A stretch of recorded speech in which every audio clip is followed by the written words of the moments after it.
We should be golden. Everything seems to be working nicely. At least I hope so.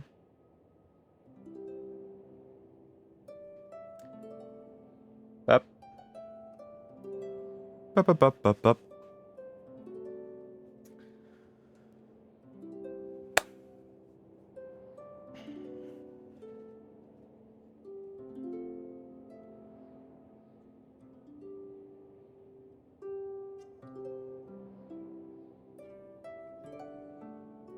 Okay.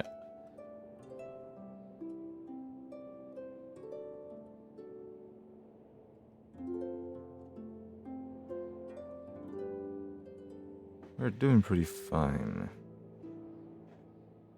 I have no idea if this takes out any space at all. Really shouldn't, right? Well, I guess we'll see. It is a test run after all. Yeah. I think we're good to go.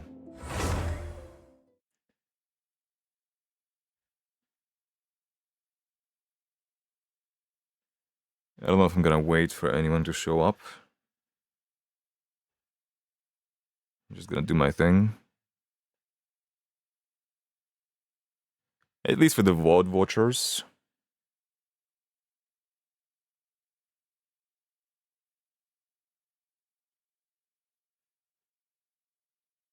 Because right now, currently, I only see...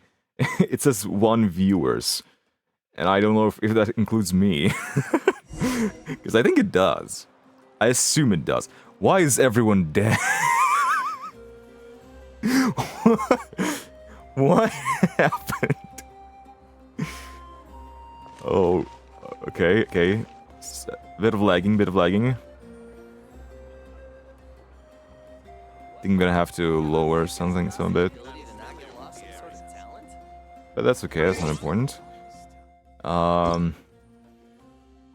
Scoffier's birthday! And she sent us all of her dishes. Have you ever seen it? Like asparagus? Is it asparagus?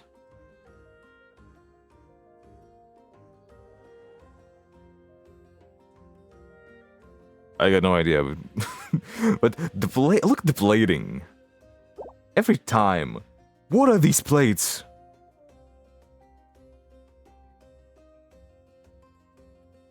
Autumn frost, but that looks really good. Although I can't tell if it's like cream or something crunchy. It's probably cream, right? Or maybe it's a crunchy cream. Goose on a loose!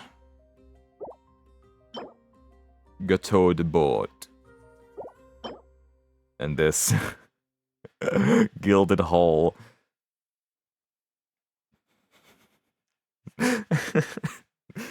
Yeah, I love all the Gordon Ramsay references with the Scoffier. It's really fun. Sure, why not? Let's read a bit. I have not been reading these, like, almost at all. Maybe some of them, like, a bit. But there's a bunch that I missed. I feel like we could also use to... we could? God damn it, English is hard.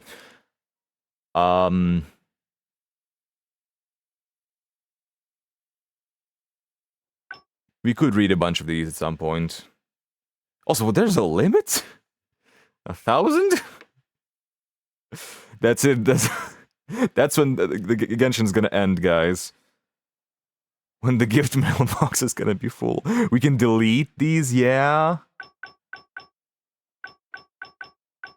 Okay, I'm gonna read this coffee. Previously, Lady Farina suggested that I should try adding peppers to desserts to achieve an all-new flavor profile. British is so hard, damn it.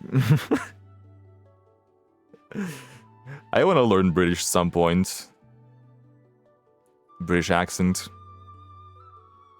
Talk like a Brit. Maybe that new game that's gonna come out. What's it called? Silver Palace. There's gonna be a lot of Brit-sounding characters. So maybe we'll use that playthrough too. To learn some British.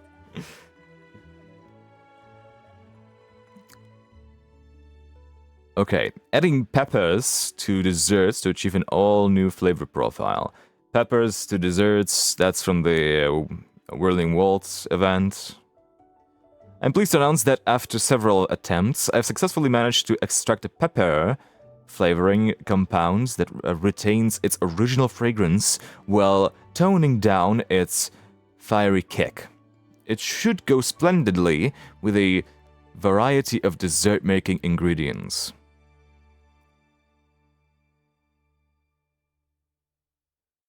Hang on.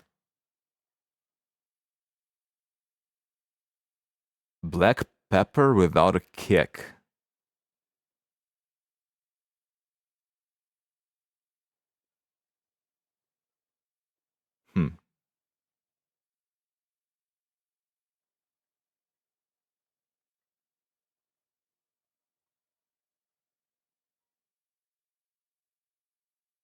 Ain't that just cinnamon?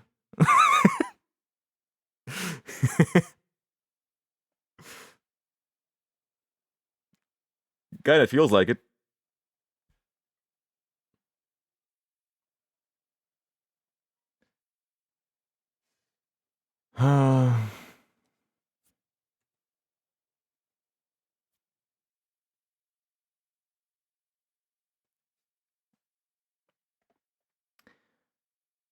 Luckily for me, today's my birthday, so I'm going to use this new flavor to create some brand new, groundbreaking dishes. Which brings me to you, an unrivaled rising star of culinary artistry, boasting flawless insight, technique, and creativity. I don't suppose you have time for a little impromptu dinner tonight? You'll call the shots. Tell me the theme and style of each dish, and I'll do the cooking.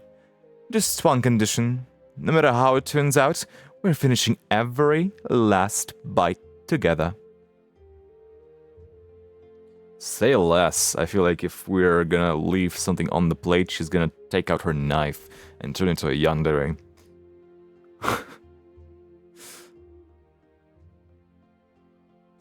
But honestly, this is... I don't know, this is just such a weird custom to me. When people on their birthday bring gifts to everyone else around them, and again, you'll call the shots, right? It's my birthday, but you'll call the shots. I don't know, that's such a weird custom to me, because where I grew up, it's always like, it's your special day. You get to feel special on that day. And people around you do stuff to, you know, make you feel special on that day. So it's like... It's always been weird to me. And I've been seeing that more and more from other cultures. Kinda.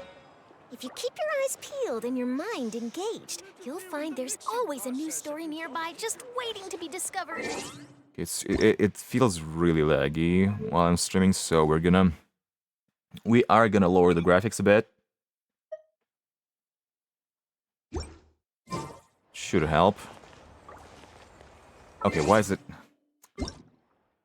where is it? Reflection, crowd density, hang on. Fog, reflections, motion blur. Yeah. Get that shit away from me.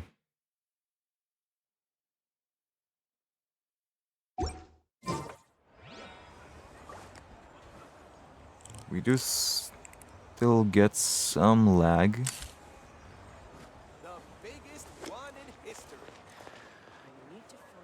Okay, I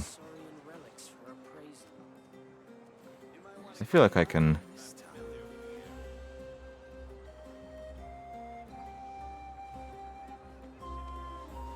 Can I? Hello? Work, please. Okay, bro. Why is it not showing up?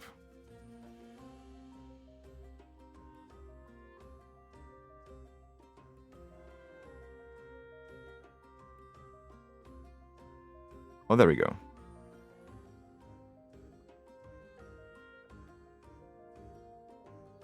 Getting rid of RDX. Should be better now.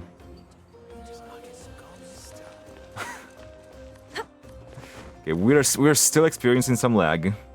You might want to get a guide if you're not familiar with the area. And I do want to figure out what causes it. Because it is like There are lots of a journalists test in the stream. Court of Fontaine, but not all of them hold themselves to a high professional standard. Oh lord, If what you're is ever looking going to do an on? interview, I'm your best choice. Oh god, yeah, it's really bad. Oh, hang on.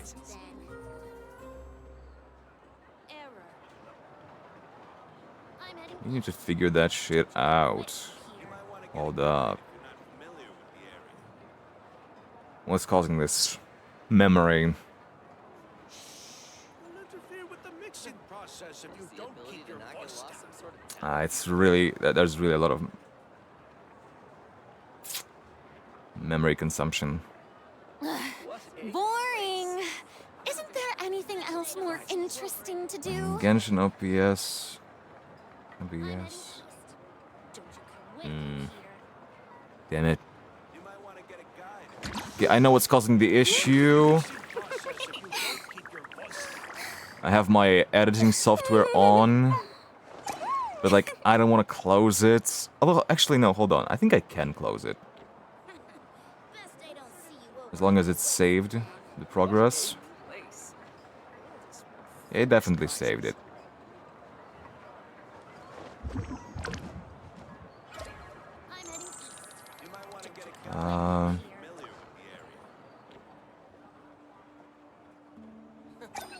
Is the ability to not get lost some sort of With the talent? mixing process if you don't keep your voice down. Okay. Give me a second. Hopefully this is gonna fix it, at least a bit. What a place. His memory is suffering. Prizes.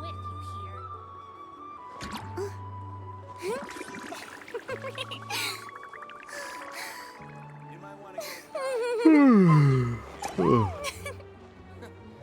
Is the ability to not get lost some sort of talent? Interfere with the mixing process if you don't keep your voice down. Best I don't see you over in the west, then. I'm heading east. Don't you come with me. Being too popular can be such a hassle. Who knew the people would adore me so much? You might want to get a guide if you're not familiar with the area. Yeah.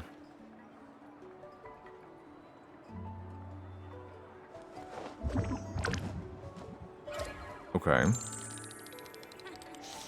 I don't see you Interfere with over the in the mixing west. process if you don't keep your voice down. Still in the background. I'm heading east. Don't you come with me. Now we're good. You might want to get a guide if you're not familiar. We still have this.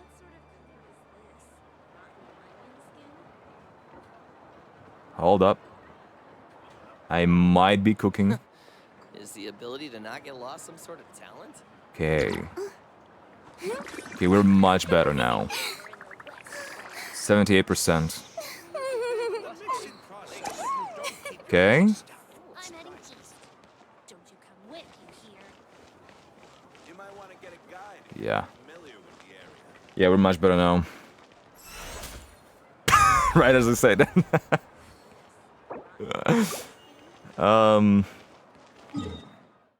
Alright. Let's go away from here.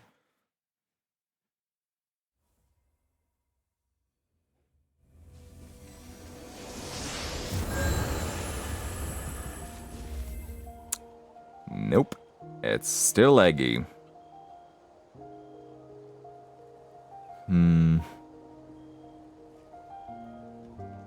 I mean, it's just a bit, but still. It's not something that I like to see. Boring. Isn't there anything do? I'm sorry, Farina, okay? This is a test run. So meant to be interesting and entertaining.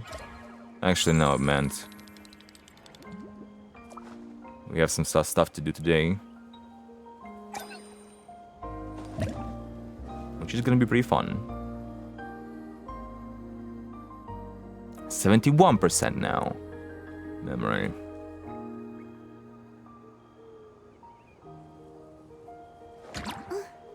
Okay, we'll just roll with the punches. We don't need to worry about it being laggy because we're gonna be in the main menu the whole time. But still, I'm just doing testing for future reference.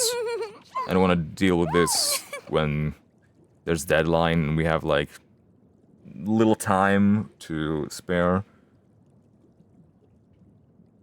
And we have plans. You know, I don't want to be this scuffed. And there's actual game to do, gameplay to play. You know? Okay.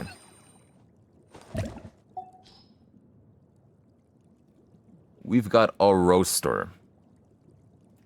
I think I stopped listening to voice lines around the end of Sumer, beginning of Fontaine. I'm not sure where I stopped exactly. I definitely heard Nahira's voice line. No, I'm thinking about birthday I'm thinking of birthday voice lines. I stopped listening to birthday voice lines because I wanted to listen to them say happy birthday to me on my birthday because no one else is. But when it comes to actual voice lines, I remember listening to voice lines from Fontaine because I remember hearing about Emily.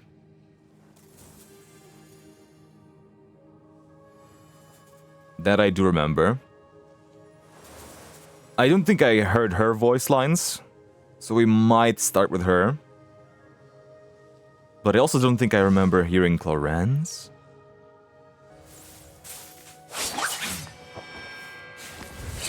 I do remember Farina. And Risley. Farina Risley. I definitely checked out Arlecchino's. I made a special video about it too. We can find it somewhere. Because, come on, it's a Harbinger. Of course I would make a special video about it.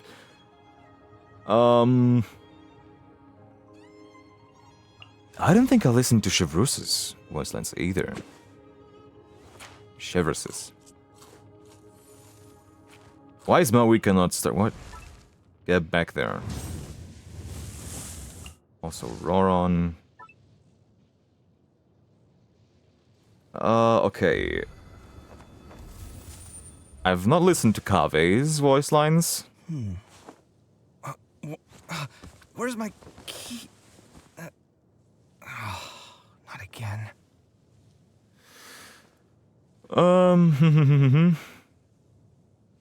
At least I think I haven't. Okay, I'm gonna leave Kave be for now. We're gonna start with Fontaine. And we're gonna start with Chivalrous. Oh my god, fake fan. Haven't listened to voice lines. Oh my god. We're gonna start with her, go with Clorand, Emily, Fontaine stuff. And then we'll move to Natlan. Where with Natlan, I haven't listened to much at all. Which is very surprising. Okay. Sorry to interrupt you. Yeah, look at that. All new. All new. Wow. Fake fan. Oh, this is something I've heard. Are just the best snack. So when it rains. Don't worry. My musket can still fire in the rain. Hell yeah. Some criminals try to use the sound of thunder to conceal gunshots, but that trick doesn't fool my ears. That's a line from the trailer too. which pretty fun. Pretty fun. All in all. When criminals use the sound of thunder, that's such a timing thing.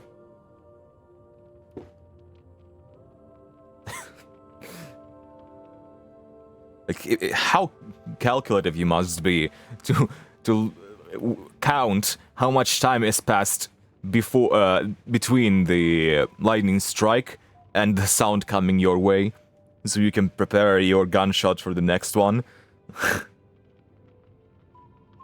And she's able to distinguish the two. Insane. Okay, when it snows. Are you also gonna be eating snow? Oh, hold.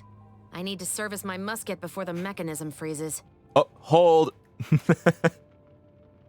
Love that. When the sun is out. What nice weather. Especially good for keeping an eye on things. Always in the work mode. But also appreciating nice weather. When the wind is blowing.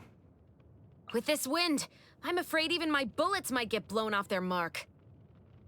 That's what tends to happen when wind blows, yeah. Realism.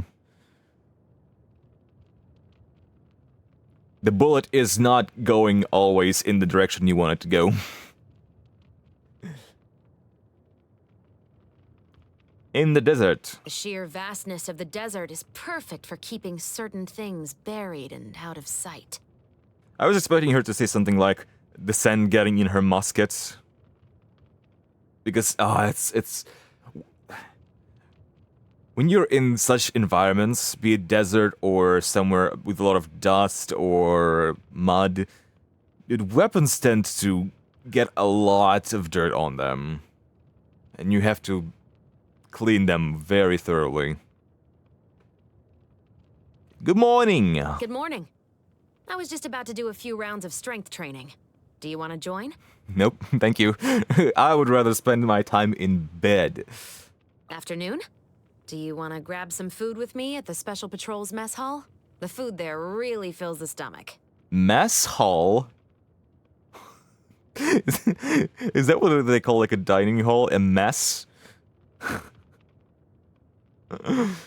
Another day of work over, and without any huge disasters to boot. Ooh, let's grab a midnight snack. I'll lead the way. Midnight snack. Yeah, she's my type of person when it comes to that. Good night.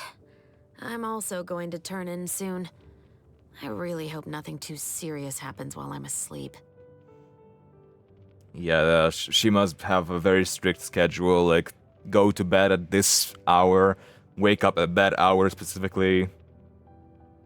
Most likely. But hey, midnight snack? That doesn't sound like a like a very early morning person to me. About Chevreuse, Special Security and Surveillance Patrol. The Special Security and Surveillance Patrol deals with a whole host of heinous crimes and dangerous This is criminals. also a trailer line I've read countless times now. About Chevreuse, uniform cap. Oh. There's an unwritten rule in the Special Security and Surveillance Patrol. Anytime a member dies in the line of duty, we hold on to their cap. Should a child of a deceased member ever join the Special Patrol, we then pass the cap down to them. I suppose you could call it a way of passing on a member's legacy. I think I've heard this one before. I don't remember when. On someone's stream or something?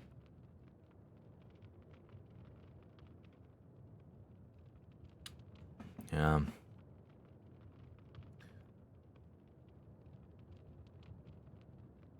Okay. There's a lot of characters to catch up on, and it's gonna take a long time. So we're just gonna breeze through these. I'm not gonna talk about them very extensively unless I really feel like it. In my free time, I like to read crime novels. They differ from Based. murder mysteries in that they focus less on describing the complicated details of the crime itself, and more on the emotional and human conflicts surrounding the case. I find them very interesting. Based, actually. I love both. Like Sherlock Holmes, detective style, but also I am you guys know that I'm very much an empath. So the stories that connect to me emotionally and have these emotional conflicts between humans is always like right up my alley. That's my kind of story, and I really enjoy it. If something can make me cry, that's when I know, like, okay, that's the real deal. You can come to me at any time if you have questions about the law. Actually, you should come to me the minute you have the slightest inkling that something may not be legal. I can't tell you how many idiots I encounter every year who overstep simply because they fail to check where the line is drawn. I don't want to see you become like them. Yes, ma'am. Okay, about the vision, I'm very curious. My vision is certainly an integral part of the way I execute my duties. For instance, my musket has never had a major malfunction since I received my vision. Ooh. I'd say a captain who wields a musket and a vision is more than enough to scare off a few cowardly criminals. Definitely, yeah. That's interesting. Is it because she became more meticulous about her gear? But no, that can't be the case. I mean, I would not be surprised, given how thorough she is, that her musket would not malfunction whatsoever. But she says that it started happening only after she received the vision.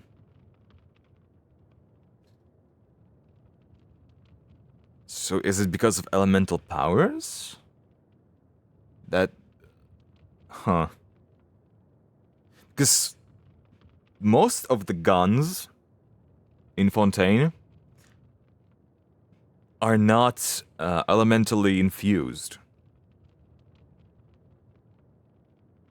Right?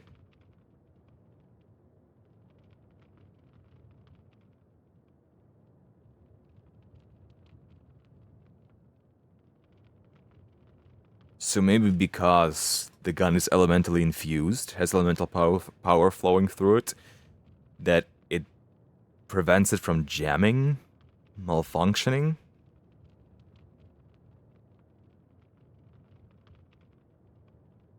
That's interesting. Well, we are on the subject. I very rarely read these, even though I feel like they're also very important to the character itself. Especially, like, for their backstory. So, yeah, there's a lot of these that I have not read, ever. But there is a vision, and I think this just describes how they got their vision, so I am curious about that as well. So I will be reading this in today's stream too, for every character. Not every character, I mean every character that we're gonna listen voice lines off. The captain of the Special Security and Surveillance Patrol. The first thing I see is the captain, of course. Why do you have to remind me? Chevreuse rarely discusses how she obtained her vision of her own accord. If I had to guess, she probably got her vision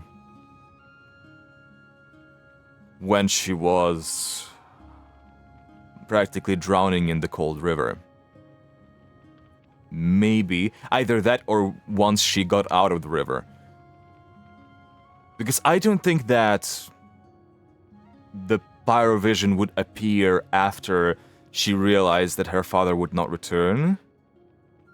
I feel like the pyrovision that represents like passion, it would appear, yeah, in the moment of desperate,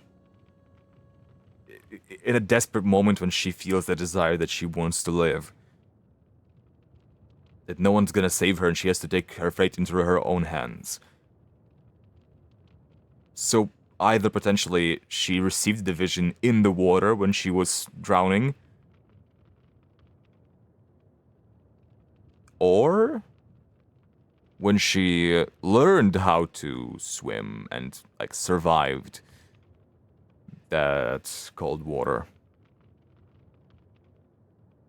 it's also a great contrast because, yeah, cold river, she's drowning in it, barely feels her own body, obtaining a pyrovision, source of warmth.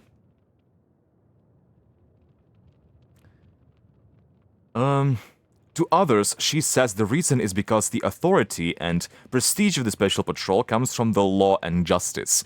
By focusing too much on visions, it would only create misunderstandings. To preserve the law's standing, it is better not to discuss such things. But those close to Chevreuse know that this vision is much more akin to a heavy burden for her. After Chevreuse joined the Special Patrol, she used her extraordinary talent and perseverance to complete all kinds of internal training programs. Okay, maybe I'm wrong. Maybe it's not connected to her father. Memorizing every rule, regulation, and standard for Special Patrol operations, along with the related statuses. Statuses. Without question, she was first in her class, and her pursuit of justice was wildly admired by other members. But the officer in charge of them, Vice Captain Grisetti, disagreed, and he never selected Chevreuse for field missions. Other members could only guess why. Perhaps it was to protect her? After all, he was once close to her father, Donatello. Her father is Donatello? That's crazy. And had taken care of her. Huh. I mean, we knew that her father was a part of the Special Patrol too.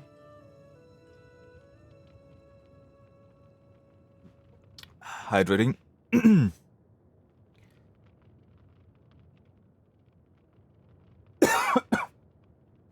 And that he became a criminal at some point. So that would make sense that someone in the patrol would know Chevreuse and potentially show care for her. They were so close that Chevreuse was said to call him Uncle Grisetti.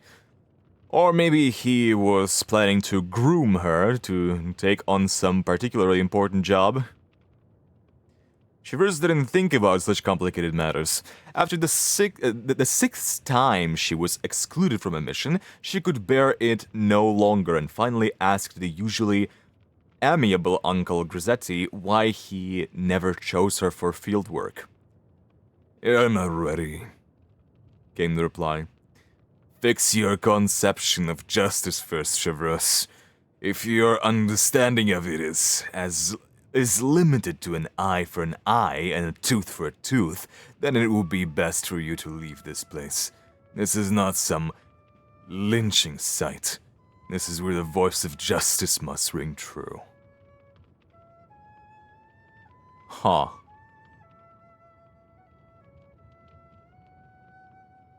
Does that mean Chevreuse had at some point that view of justice, an eye for an eye? Because in the event where she was the main focus, she clearly showed where she stands. She showed that an eye for an eye is not the answer. That was her whole thing. It will only create more injustice in the world. More pain.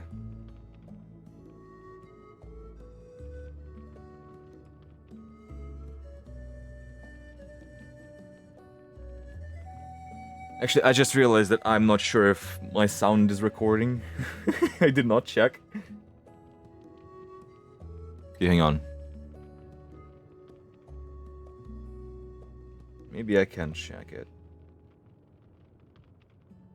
Can I?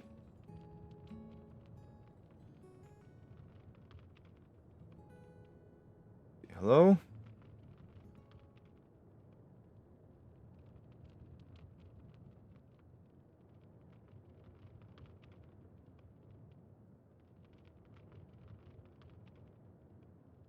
Okay. Okay. Yeah, sound is good. We're good. Hell yeah. I see. So Uncle Grisetti was the one who helped her shape her perception of justice. Which we've seen that she listened to him and did switch her perspective.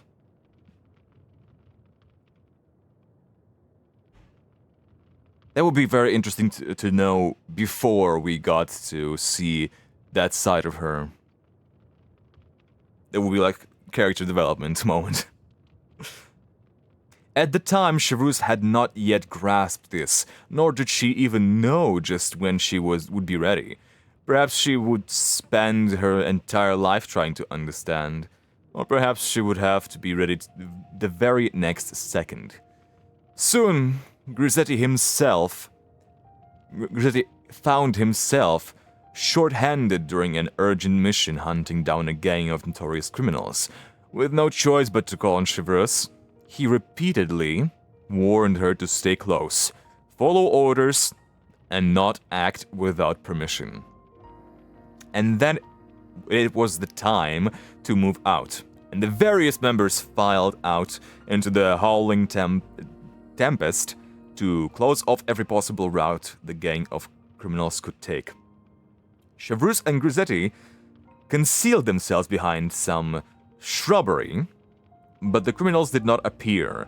Just as the two of them began to think their intelligence was mistaken and were preparing to withdraw quietly, a shot rang out from a hidden position, and Grisetti was struck. Ooh.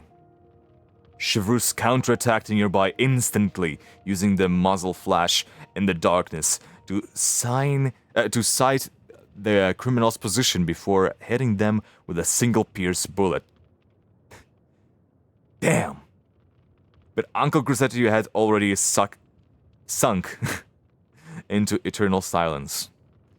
Now only Chevreuse and the killer remained. She didn't even kill him. Wow.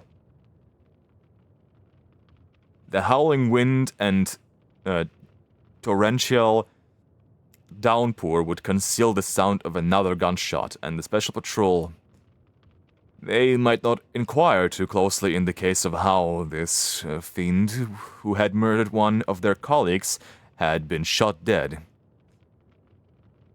So she did kill him at the end. But that... Okay, it sounds like she did it out of revenge for killing her uncle. Quote-unquote uncle.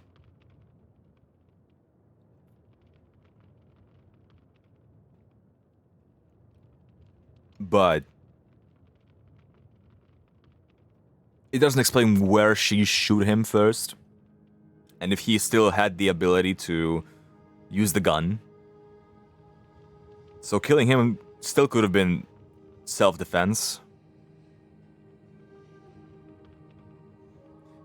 But still, it does make it sound like she was just filled with anger and decided to kill him because of the eye for an eye. But more importantly, the killer was right in front of her. If she wished to carry out justice, now was the time. She lifted her musket, aimed right between his eyes, and then lowered the gun. Never mind.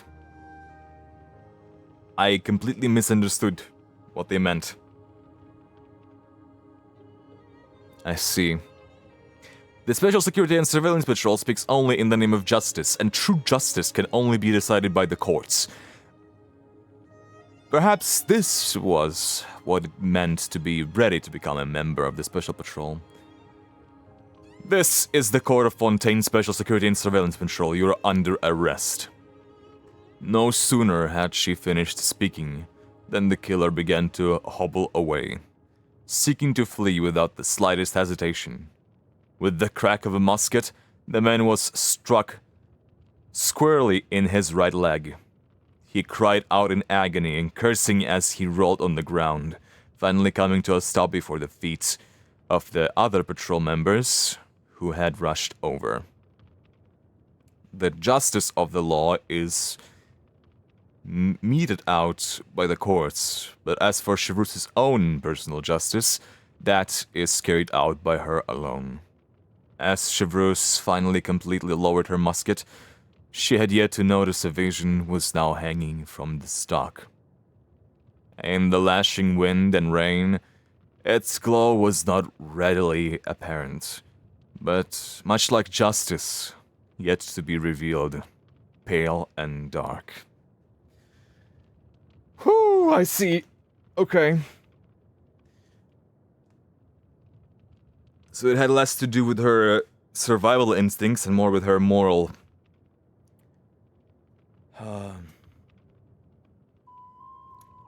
What's the word?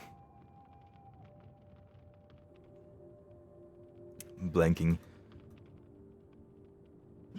I mean, moral stance. I was just saying. When she finally understood what justice meant for her, what the difference between personal justice and the justice defined by the law, and how she wanted herself to walk that path, how her uncle wanted her to walk that path. Yeah. He sounded like a very caring person indeed. Bro probably was more of a father figure to her than her own dad. Such a shame. 07's Grisetti. Your sacrifice was not in vain. Alright, about the vision. Now, something to share. Harcourt really did it. He arrested Milas, even though she was his true love. Whoa. Oh, I have to admire him for that. Although, did Milas really do anything wrong? All she did was find some jewelry and sell it off. I guess it didn't belong to her, but it's hardly the heinous crime that the aristocrats made it out to be. It's hard to know what justice should look like sometimes, isn't it? She's so passionate about that stuff. And yeah, it is. The lines are so blurred. And like, there's a lot of people, a lot of powerful people that want other people to follow their own sense of justice. Not like the people's justice, but what those powerful people want that justice to be. And it's not just justice, it's about everything, practically. God damn it.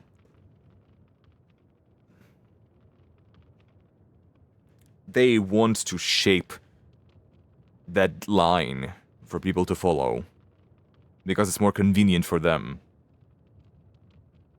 But it's not always the case. There is a court that, like, and laws that are there for a reason. But when it comes to morals and justice, yeah, it's very blurred. It definitely needs to be like studied case by case, more than anything. And different people are gonna have different opinions. So it's like, yeah. Although our organization belongs to the Maison Gardiennage, the Special Security and Surveillance Patrol makes little use of Gardamex. As for the reason, well, let's just say those cumbersome machines would only get in the way of our bullets. Yeah, you guys are way more efficient. Okay, now I'd say the most interesting part, and talking about other characters. Navia. I've heard about the murder case involving Navia's father. It caused quite the stir in the Maison Gardiennage at the time. It was a source of many disagreements, I believe. Fortunately, the truth has come to light, and the true culprit has been held accountable. Justice may not always be swift, but it always prevails in the end. I wish that were true. I wish. I smell something burning. Is this from the outside? Yeah. It's from a window. I got really scared that something like...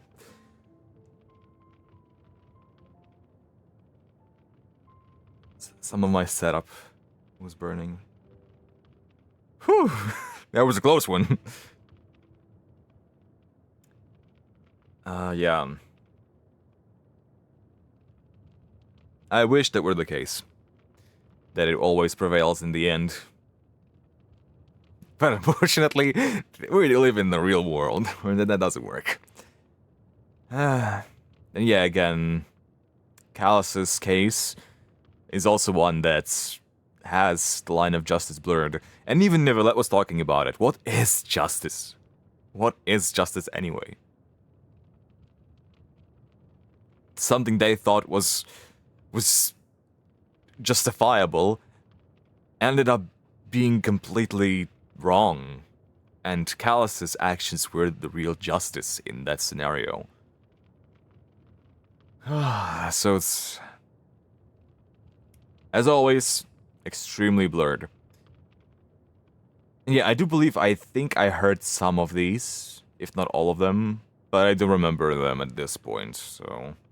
Linny is quite the famous magician. We once had a case where we arrested a magician suspected of deliberate harm, fraudulent behavior, and murder. But we could never figure out his methods. In the end, we brought on Linny as a consultant. He helped us find a crucial piece of evidence that led to the successful conviction of the suspect. I heard that an author actually used that case as the basis for their mystery novel about a magician who used their craft to commit crimes. Unfortunately, the author ended up going a little overboard on the graphic detail. And since the crime is still fresh in everyone's minds, it'll be a while before they're able to get it published. Okay, so it's not published yet. I was wondering if we can find the book.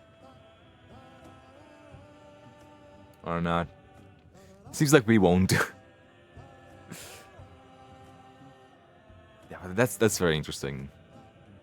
I once saw Freminet in a shop where we both reached for the same gadget. It was the last one available, but just as I was about to tell him he could have it, he withdrew his hand and ran out of the store. It might sound odd, but he fled like the guards were after him.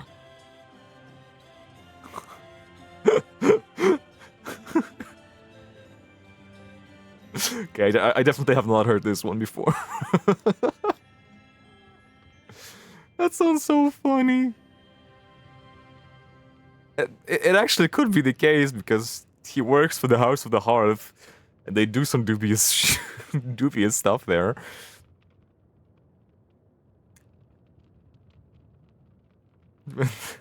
But it's probably just his anxiety. Clorinde has built quite the reputation for herself in Fontaine as a champion duelist. Yep. Our positions are different, so I'm not at liberty to make any comments about her work. But I trust that she takes on those duels out of her own sense of justice. The duelist side of things in Fontaine is something I wish we got more of. Because it was one of the most established things with the world building in Act 1 and moving forward. You constantly heard about, oh, duels this, duels that, champion duelists. In the end, we haven't seen a single duel. We heard about Callus, but still, like every time they describe, especially the case with Callus, I always imagine like an actual arena, like a Colosseum or something, but I doubt they have that. In Clorinde's teaser, I think the duel just happened on the stage. And even in Act 5, Clorinde went up to Farina and drew her sword on the stage. So it might be the case that they're just fighting on the stage. Maybe. Which would make sense. They wouldn't need to relocate anywhere. But imagine having a Colosseum in Fontaine. Oh, that would be so sick. Kind of like the arena Fatui have in the manga that we've seen.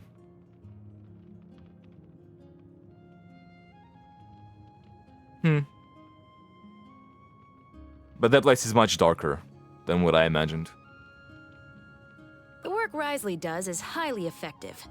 At least all criminals know that the Fortress of Meripede isn't the type of place you want to stay at long enough to grow old. That fact comes in handy during our interrogation work.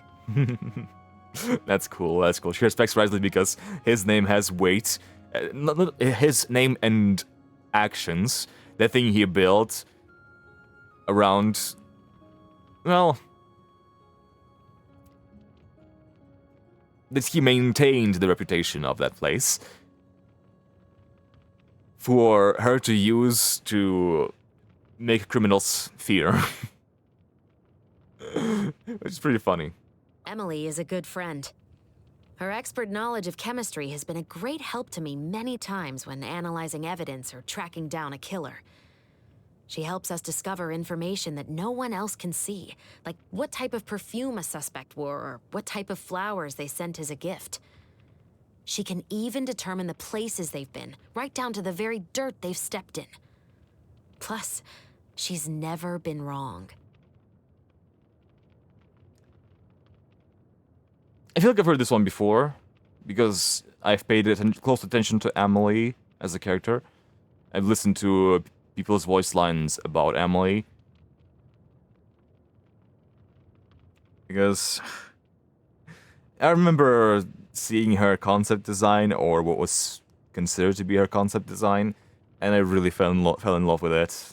God damn it. They changed it out so much. And she was such a beauty. I really wanted for her to have the tall model. And have those, like, aloof kind of eyes like Kokomi has. That was a really nice vibe. Okay, Chiori's Chiori. method of resolving disputes is a bit radical, but she has quite the network at her disposal, and has provided the Special Security and Surveillance Patrol with intelligence on more than one occasion. We know about that. In return, I turn a blind eye whenever she throws someone out the door or runs a malignant competitor out of business. If you look into it, you'll find that Chiori is always in the right. She's just not the type to waste her breath on explanations. I'm glad she recognizes it, that Chiori is mostly in the right. But just how she goes about it is a bit too rash. Sometimes needed, though. Charlotte is the type of reporter that really gives you a headache. Whenever there's a major case, she's always one of the first people in the vicinity, no matter how hard we try to secure the scene. One You time, gotta she was respect the even detained grind. as a suspect for half a month. But she was still able to finish her article while in custody. I really do need to find the time to have a formal conversation with her editor about her behavior. That's some dedication, though. She has her passion, she has her work, and she really puts everything into it. You gotta respect the game. The Special Security and Surveillance Patrol has a long-lasting friendship with the Melazines. Hell We yeah. often collaborate with the Melazines who work in the Marechaussee Phantom. Obviously. They're kind, honest, and reliable. When it comes to handling major cases, the role they play is irreplaceable. I myself am quite close to several Melazines, Siegeween included. Hell yeah, Melazines W. have long been one of our most indispensable partners. If there continue to be those who dare slander and belittle their name, then they'll find themselves looking down the barrels of our muskets. Fair, fair. Given the history, that is completely fair.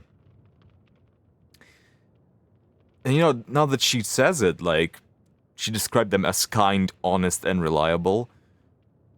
And I started thinking, that is a very... that description reminds me of Alinas, of Durin, Reindor's creations. And when you think about it, Melazines were born from Alinas. So, in one way, It's like Elena's got split into a bunch of smaller critters. So they have their own identities, personalities, and they all share his kindness, his honesty, and that carefree nature, but without the ginormous and dangerous body that harms everything around them. So it's like, ugh, that's the good ending. Even though Elena's died, it's still... He was happy at the end of the day. He ended up being happy. Everyone knows that the Eudex abstains himself of all personal emotion when presiding over a trial. Some even say he lacks the warmth of human emotion. But the way I see it, justice should remain uncorrupted by personal feelings. Those who break the law bear guilt. It's as simple as that. Yeah. But Callisto. Lady Farina once ordered us to carry out some sort of ceremonial musketeer performance. She not only wanted each of us outfitted with special ceremonial muskets, but she wanted us to practice all sorts of specialized drill formations as well. Luckily, in the end, she couldn't find the right song to pair with the performance, and the matter was dropped entirely. Damn. All this planning and for what? But yeah, I get that. I get that. But also that's crazy. Making special ceremonial muskets. Yeah. How many would you have to make? That's insane. Sorry, I'm not great at talking to people. No, Well, you are. Talking to people outside of an interrogation room, that is.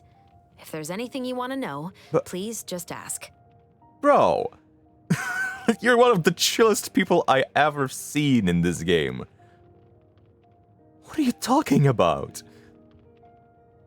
You instantly became my bestie. The Special Security and Surveillance Patrol is just one of the many branches of the Maison Gardiennage. We have a more daring way of doing things, and some in the Maison Gardiennage are under the impression that we don't exactly play by the rules. But I don't think the way the Special Patrol operates should be influenced by outside forces. The criminals we face aren't your everyday goody-goodies from the Palais Mermonia. When crimes are committed swiftly and without warning, like the sudden downpour of a rainstorm, we have to be able to respond just as fast. True. Yeah, it's like a SWAT team.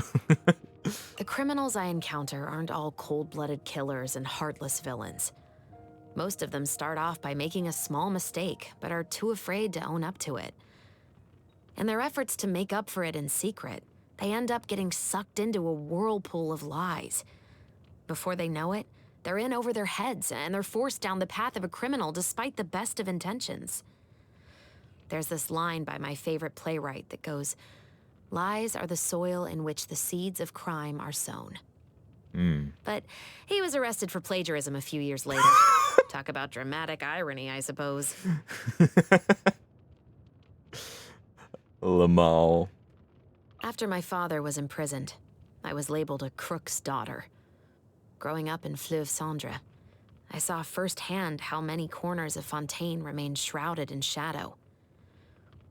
Though my upbringing didn't garner me many friends, the knowledge I acquired was far more precious. Those who enforce the law must have their own conception of justice, one that they use to govern their actions. That is what my father taught me. And it has proved itself to be true many times over. Interesting. Those who enforce the law must have their own conception of justice, one that they use to govern their actions.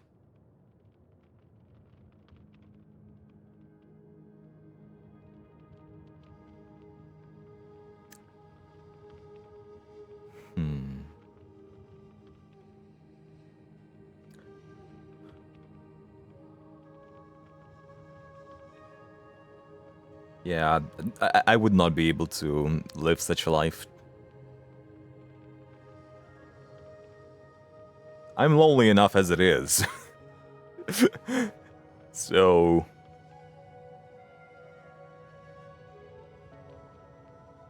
yeah, I can't imagine. To be honest, as the captain of the Special Security and Surveillance Patrol, I've witnessed evil beyond measure. Too many times I've seen good, innocent people get hurt or even lose their lives after getting caught up in events beyond their control. I can't help but feel angry and powerless whenever I think about them. I firmly believe that criminals must be punished, but we must not let punishment trap us in an endless cycle of vengeance. If we are blinded by our emotions and let them control our actions, we run the risk of drowning in them. Those who hold more power should be especially cognizant of that fact. We must all search for our own sense of justice, but we must also be wary of losing ourselves in the pursuit of it. And that's the lesson she learned from her uncle. Quote unquote. Great. Perhaps training or target practice. If I really had to say, though, it would be reading crime novels. Yeah. Oh, that reminds me. I should grab the latest copy of the murder files. The first thing that comes to mind is Regiment. Oh, come on. I really hate wasting time learning frivolous pieces of etiquette. My time is better spent keeping criminals in check. Fair. Very fair. Favorite food? I love anything full of grease and sugar. Yep. Food like that provides me with ample energy during the workday. Plus, it's a real mood booster. But on my days off, those fat-inducing foods become my worst enemy. That being said, absolving the world of their existence also comes with its own pleasures. Absolving the world of their existence.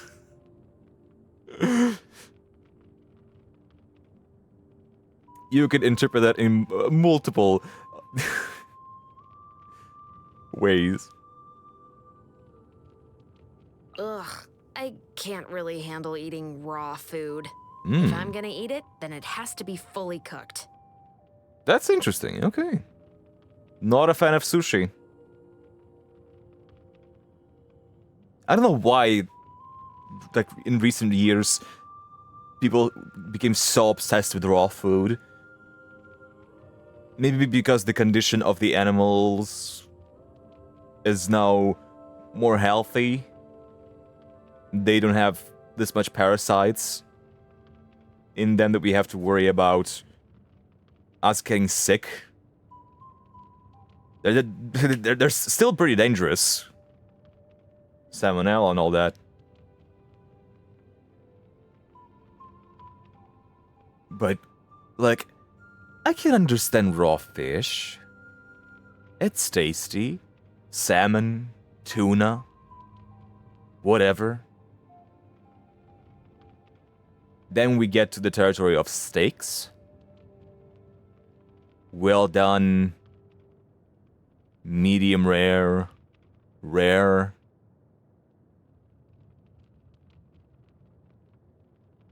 That's already a territory that I don't really understand. I don't like my meat be raw.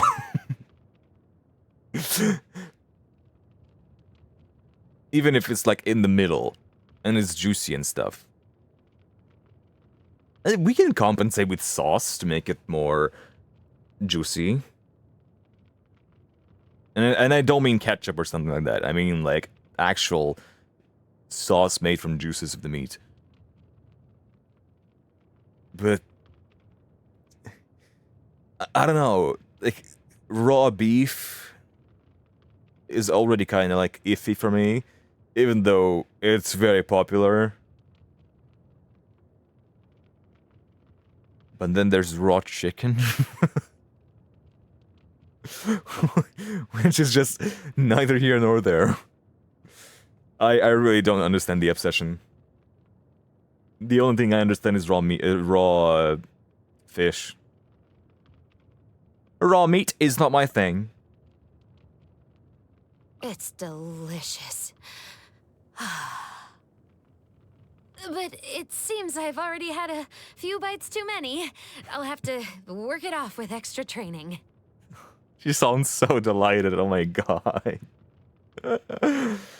Oh, if I had a reaction like that every time I cooked something delicious, bro, I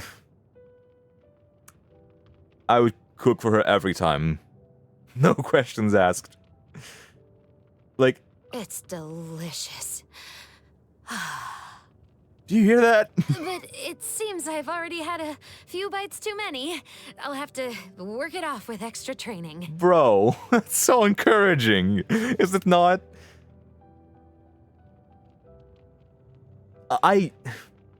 Just in general, as a person, I love bringing joy to others. If I see that my actions or something I've done, something I've said brings happiness to the person, makes them happy, or helps them, like makes them less sad, encourages them or something, that is what drives me forward. That is my main like motivation. Because that is what makes me happy. That is what brings me joy in everything. So as long as I can make people happy, that is something that I want to be doing more and more.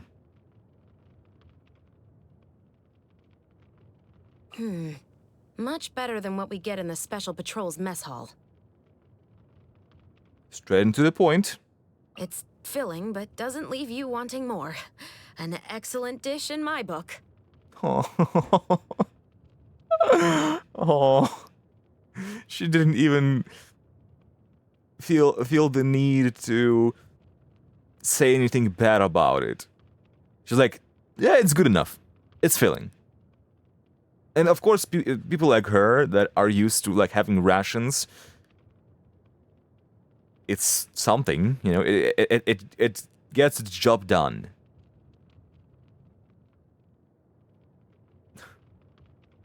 Even though it's bad as shit. Oh. I love her. I'm not listening to birthdays, okay? I am leaving them for future. Maybe we'll do like a birthday stream when I listen to all the birthday messages. Not bad. I feel my aim getting steadier by the minute. More accurate at longer range. Not bad. Not bad. Thanks. With this strength, Love the line I can't delivery. imagine many criminals will be able to get away now. Thanks for all your help. I can't promise that the full force of the Special Patrol will be at your beck and call, but as for myself, you need only say the word, and I'll be there. W's, Chevros. Look at her. Dude.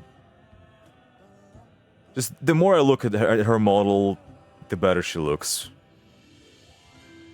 I was not the biggest fan of her design when they drip marketed her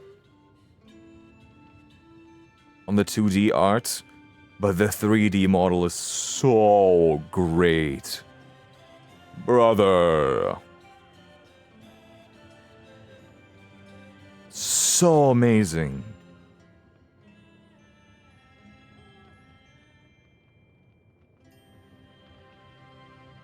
Sometimes I just can't stop looking at it because of how clean it is. Okay, let's go with Clorand. And there's a lot of characters in Natlan that we need to listen to.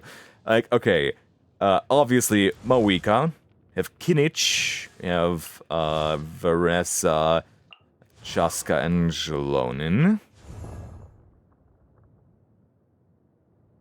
We have Escoffier too we need to listen to. It's like 1, 2, 3, 4, 5, 6, 7, 8. We have at least 8 people we need to listen to.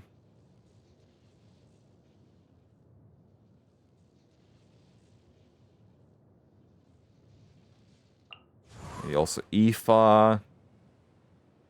Rowan and Ian Sun. 11.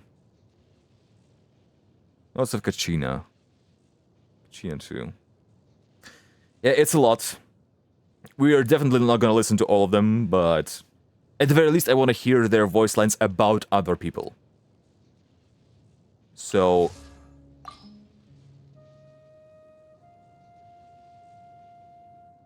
I'm gonna speed things up a bit for now, and I'm gonna leave the other voice lines for a different time. So, okay, Clorand, when it rains. Prey will usually rest on rainy days, but not the hunter. Pray. When she said pray, I just thinking of praying to the gods. But she's talking about hunting.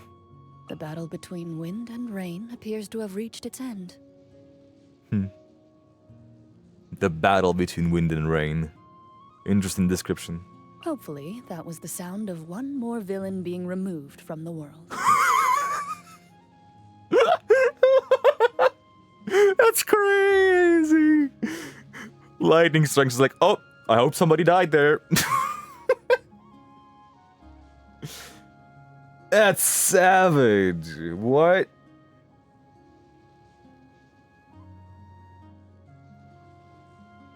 Okay, hang on.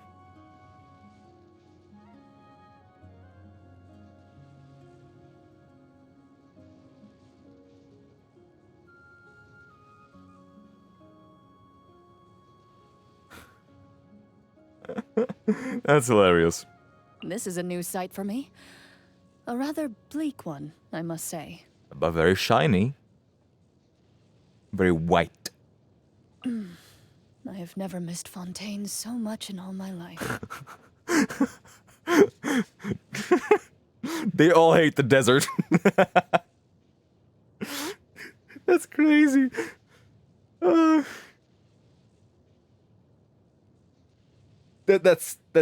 That's just comical how much how much they hate the desert, especially Neverland. But even Clorand, this hunter that always uses her environment to her advantage, always adapting, comes to the desert. It's like, God, I hate it here. Mama, take me back. Good morning. I'm going for coffee shortly. Would you like to join me? I brought coffee cups. You can borrow one if you need. Not the biggest fan of coffee. I don't drink coffee at all. I try to make sure that my organism, my body, works on its own. Even though it doesn't always work, I'm sometimes very sleepy. But I don't care. Charlotte is one of the more tactful journalists out there. I don't have anything negative to say about her. Unlike some, she doesn't ambush me with her camera on my way to work, or follow me to the coffee shop to report on what I'm drinking today. And most commendably of all, she is well aware that I do not do interviews, and doesn't nag me about it continuously. See? She grinds all the time, but she respects boundaries. Game recognizes game. In the past, I always stood behind her at tea parties, sword at the ready. But now, I get to sit at the table and enjoy the tea and treats along with her. I'm now beginning to understand why she complains all the time about how hard it is to maintain her physique. Navia's been in a good mood lately.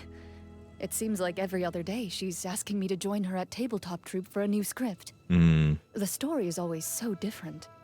Save for the few times when I've taken the role of Game Master, I often play in character and join her on the adventure. But I do try to avoid playing any characters from the court, so as not to make the atmosphere too serious.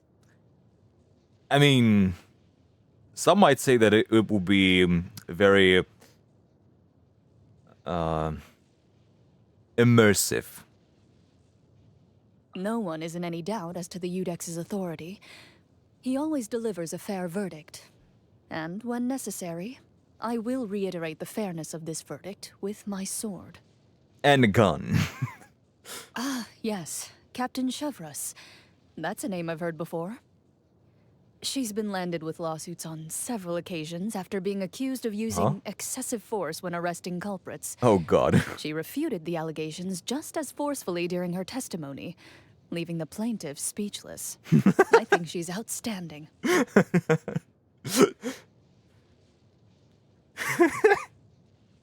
She's basically there giving testimony like, why are you boring me? I'm right.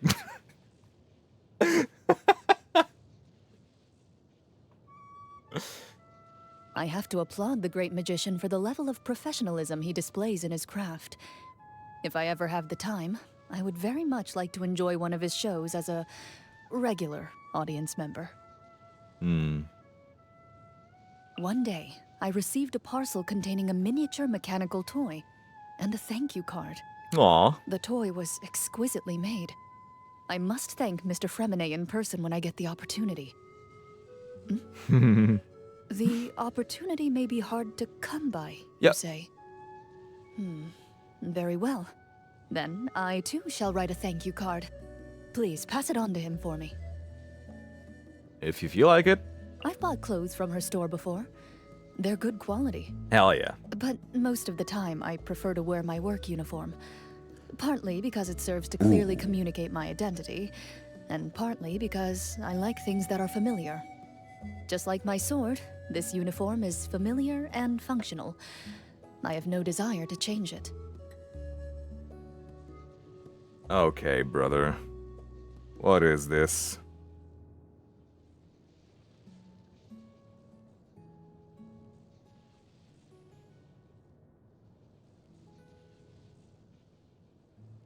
Get out of here. My first chat message and it's a freaking spam message. W's! Didn't think that would happen that fast. Guess they're pretty efficient.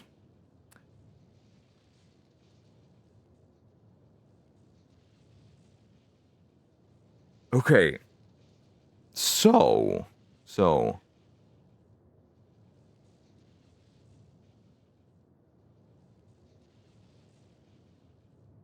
Could that be a hint that we are going to get a Chlorand skin with Chiori clothes? I wonder. What do you think? What kind of style would Chiori make for Chlorand? Definitely less formal, but it's not gonna be casual too. Ooh, do you think it's gonna be something similar to Navia style? Dude, that would be cool. They would be matching. I would love to see Chlorand in like Navia style dress. Dude, they would look so cute together. Managing the fortress of Meripede is no mean feat. Wriothesley is undoubtedly a highly capable person if he can maintain relative stability in a place like that. I highly suspect that he keeps quiet about some of the methods he uses, but there's no way we can know.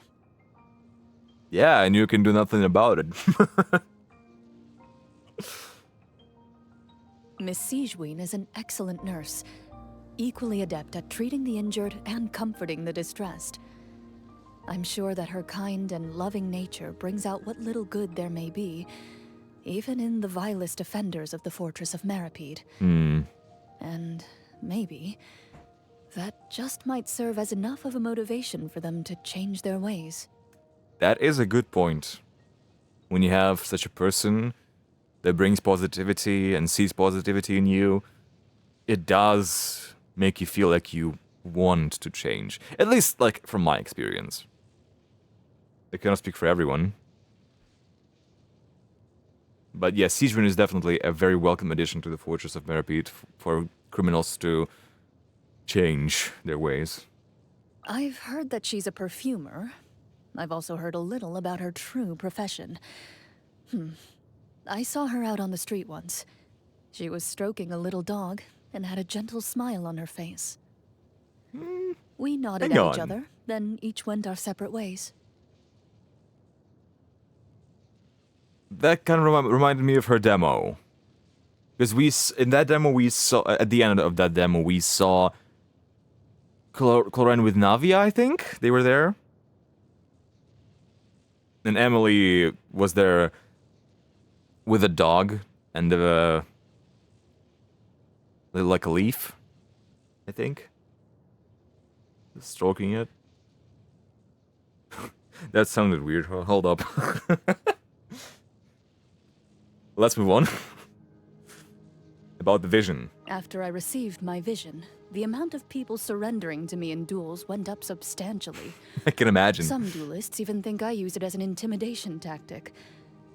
I always thought my undefeated track record was enough of an intimidation tactic. Perhaps I should aim to win more dramatically in future duels. Ooh, that would help, I guess, yeah. And the vision helps with that too. Because yeah, when it comes to champion duelists, their image is very important. The mere sight of Cloran being there is already making the criminals shake in their boots and not pick the duel. Sometimes it's a bit too late, and the decision is irreversible.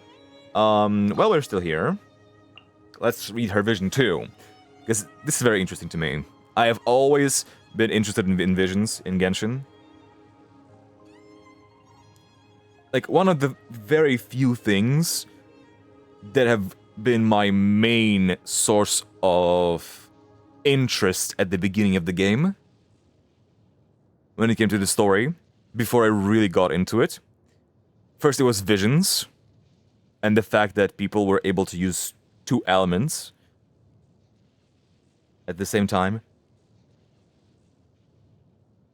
Fatui, also precisely for that reason. And the Archons. Those were the three main points that really, really made me interested in the story. Made me get into it. Was very interested about the visions. Multiple elements. Like, Child was very much part of that. Once I was shocked that he had electro powers on top of the Hydra ones, and he was able to combine them into a new form, my mind was blown. I was so invested from that point. Okay. Within the first 5 minutes, Cloran had disarmed the Examiner.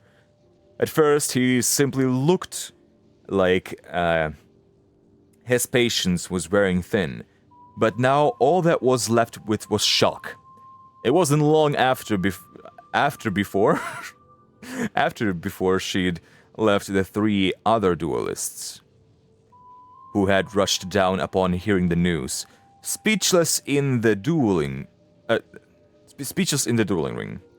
The normally cold and cheerless court were soon bustling with excitement, almost to the point of becoming unbearably loud. The duelist's trial, which in theory was only supposed to last 3 rounds, was, thanks to the enthusiasm of the duelists, fast developing into a fully fledged King of the Hill gauntlet. Damn. They had an entire match of PUBG. Or Fortnite. What is it called? Something Royale? It's not Victory Royale, is it? Ah, whatever. Clorinde had no objection to this, her only reply being expressed through the sword in her hand.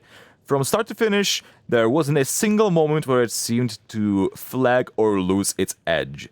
From then on, all that Clorinde had to do was apply herself to learning the various rules and other ins and outs of being a champion duelist, whilst simultaneously taking part in all kinds of duels.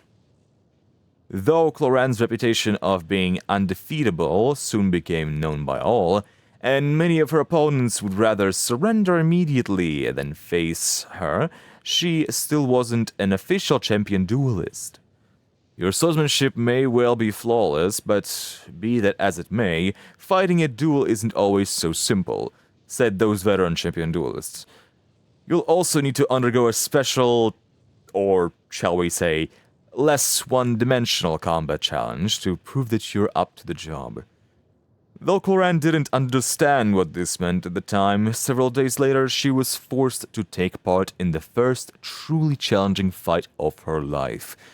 Her opponent was a wealthy merchant who was known to her. This gentleman had been accused of employment abuses, not only arbitrarily cutting his laborers' wages, but completely ignoring their health. The divers he'd hired, being racked with all sorts of unbearable illnesses, could stand it no longer. Hence why they had teamed up to bring this merchant to the courts.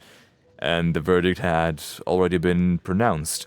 Guilty of exploitation beyond a shadow of doubt. But the merchant demanded that the trial be settled by combat, insisting that the whole affair was an unprecedented slight towards his reputation. Who else but I would be willing to hire these people? If I'm put away, they'll all starve to death. Kind, merciful souls, surely you do not wish to see this happen? Who among us is not afflicted by physical ailments? I myself, after spending so much time poring over accounts and other documents, have nearly lost my eyesight. Wow, what a tragedy, Jesus Christ. I even bought the medicine, found them doctors, they just won't admit it. With countless articles containing these claims circulating through the Courier Fontaine, they soon became the talk of the town. He does have a good point. Although, could it be that they really weren't telling the truth? On the day of the duel, a vast crowd of citizens, some well-meaning, others simply curious, converged upon the dueling ring. When the wealthy merchant appeared, he waved to the stands as a sign to those in his pocket. Seeing this, they began to cry out, "This gentleman has been falsely accused. Let us not stand for such slander." Others muttered to those around them, "If you ask me, there's no way those people were telling the truth." Beset on all sides by such shouts and murmurings, the ordinary citizens of the crowd began to waver and, like a landslide, gaining momentum. Before long, they too had been infected by the mob mentality. Surely we can't just stand here and watch as a good person is unfairly persecuted. Hearing what the audience was saying, the young Clorinde felt lost and confused, like she'd been plunged into the depths of the ocean. She hesitated, hand resting on the pommel of her sword, unsure whether she should draw it or not. He's been tried, and the evidence was conclusive, she said to herself, but everyone seems convinced that he is in the right. The wealthy merchant had already drawn his sword, and was now walking towards her with a triumphant air. "You can hear them, Clorinde. Miss Clorinde, I am a virtuous, generous, and kind-hearted man, just as they say. Without good people like me, the Court of Fontaine would cease to function. When the merchant raised up his sword, the gold ornamentation and the precious gems set upon its hilt gleamed brightly, bedazzling to behold. For a brief moment, Clorant caught his gaze as it reflected off the shiny body of its resplendent weapon. All she saw there was pride, arrogance, and empty bravado. In that moment, she knew that his sword arm was no match for hers, nor could its wielder use it to persuade anyone. The sumptuous jewels with which it was encrusted were nothing more than a facade to hide his lies. It was as if a stray dog had covered itself in branches and thorns in a vain attempt to disguise itself as a vicious beast. A pathetic sham indeed. Within a split second, Clorant had severed that magnificent sword in two. And when the sparks died out a moment later, it was clear to all that this fight was over. With this, the crowd was silent. Justice revealed the truth to me, and I witnessed it with my own eyes. In this place, honor is proven by the sword alone. As Clorant raised her sword and spoke these words, the merchant simply stared back at her in disbelief, beholding his own horrible expression reflected upon the vision, which, having seemingly appeared out of nowhere, now hung by her collar. Or did you never have the courage to fight for your honor in the first place? It just appeared on her chest. Crazy.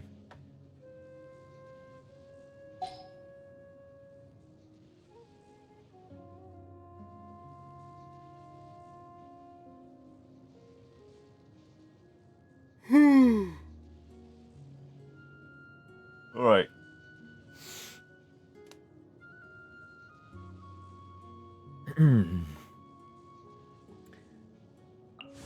Now we're gonna go Emily and Escoffier real quick.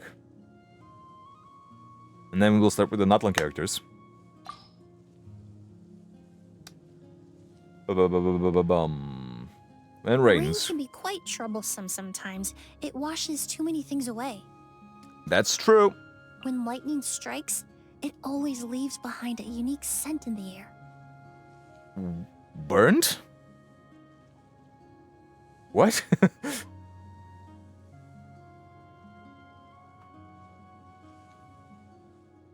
What would that even smell like?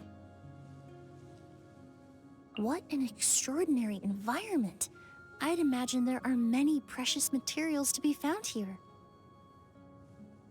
Ah, the sunshine is so nice. The sign of a good day ahead, I hope. High-quality ingredients can be found everywhere, even in the barren desert. One at True. for example, can be refined into a very valuable perfume component. I guess, yeah. We just... I remember from the Dirge of Bilkis event, not event, the World Quest, that it's very smelly. Weird fat is very stinky. So, I don't know what use that could have for a perfume, but maybe? It is called toilet water for a reason, I suppose. I like to start off my day by drinking a glass of ice-cold water. It helps me wake up. Ah, yes. Dude. Kind of off topic, but when it comes to the discussion of summer and winter, which is better? Being cold or being hot? Sweating? Dude, I'm summer all the way. Do you know why? Because the feeling of being hot and then cooling down is so much more satisfying than being cold and warming up. That's just me. That's just my opinion. Maybe a hot take. But dude, I'm a big fan of cold drinks. And just cold showers, kinda. I don't take them often, but they're very refreshing. I just love it, you know? And, okay. Is that weird to say that I like summer because of the cold? Because technically I enjoy the feeling of cooling down. Of being hot and drinking something cold. Does that mean I enjoy the hot temperature or the cold? I think that means I enjoy the cold. But I don't like being so cold that I need to warm up. I hate warming up. It takes too long and I don't know. That's just not my thing. Okay, about Shivers. I'm not sure if she ever mentioned it, but we met each other through work. Yep. Although most of our conversations aren't nearly as serious as our jobs would suggest. One time, she told me she read a novel about a perfumer who makes a scent using human tissue. Ooh, Fictional, shit. of course, but in the story, it turns out to be astonishingly successful. The finest perfume ever made. Based on my own experience, I find it hard to believe the scent would turn out quite so wonderful in real life. Chevros wasn't too focused on the feasibility, though. She was too busy trying to unravel all the legal liabilities involved in a situation like that. Yeah. But again, I doubt the person who wrote that is a perfumist. so yeah. Maybe they researched it, but not to the point of knowing how human tissue is going to turn into a perfume. As a designer, Chiori has a keen eye for trends.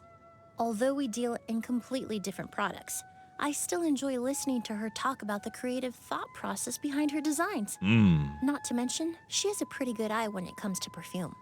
Whenever I have her test out my new products, she always manages to pick the one that ends up selling the best. Good intuition. A truly energetic young lady. Being a journalist, Young lady? I would imagine quite a few people see her as nothing but trouble. But that hasn't been my experience. Even after discovering the true nature of my work, she still chose to keep it to herself. This despite the fact that she had no reason to help me, and it probably wasn't in her professional interest to do so.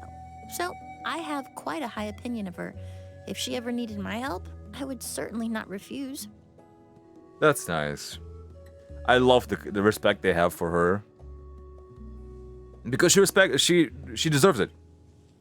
She deserves the respect because she puts in so much grind into her work, but also she respects everyone around her.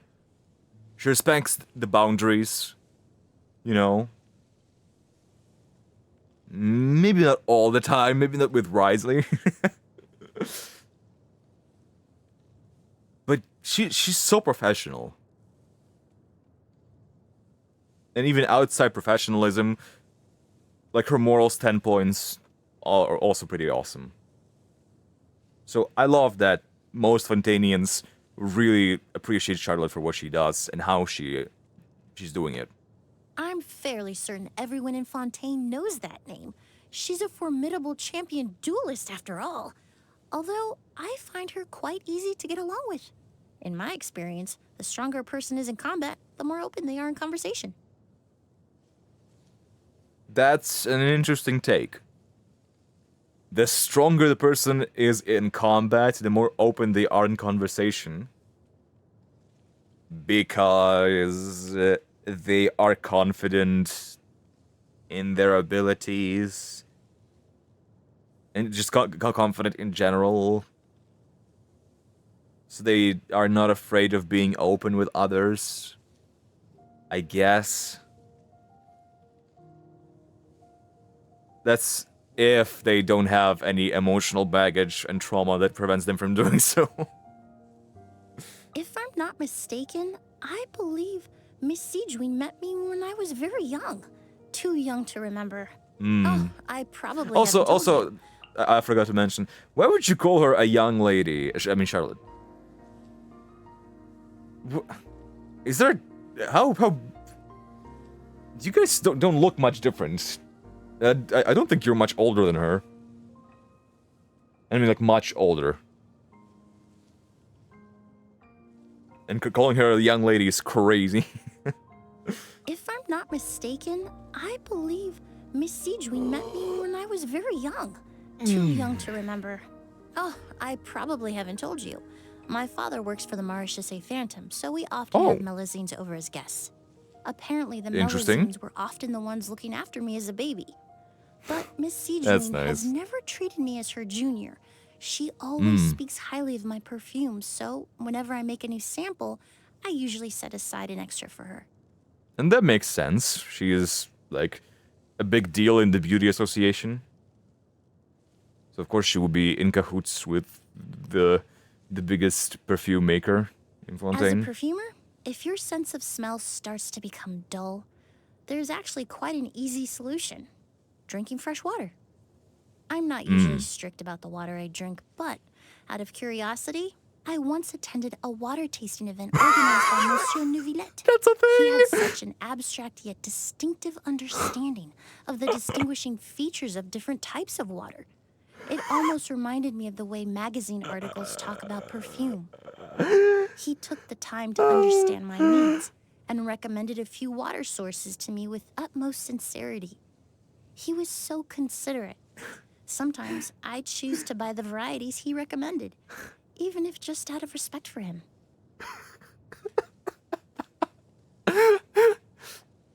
Do you know that meme? Like someone drew him doing like a water tasting tier list, water tier list, like a YouTube video. This is basically just it. But instead of making it a video, he made it a live event. Basically a live stream where he talked about water.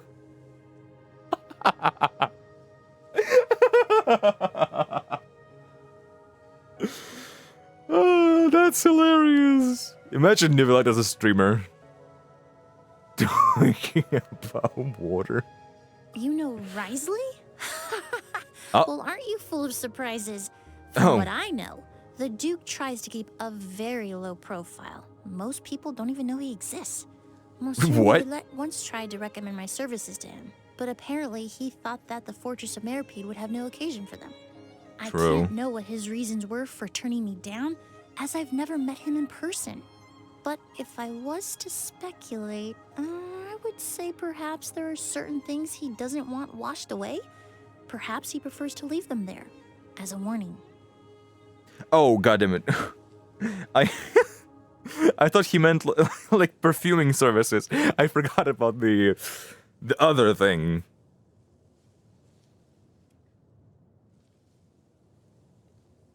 That's interesting. He doesn't need forensic cleaning because he wants to be left there as a warning. That's our guess, at least. It's crazy if that's the case. Damn, bro. He wants that blood to stay there on the walls. What the fuck? Even though we haven't seen much of it. That would have been way more effective, yeah, if there was more graphic blood in the fortress. Just, man, the entire Fortress of Meripede was such a disappointment.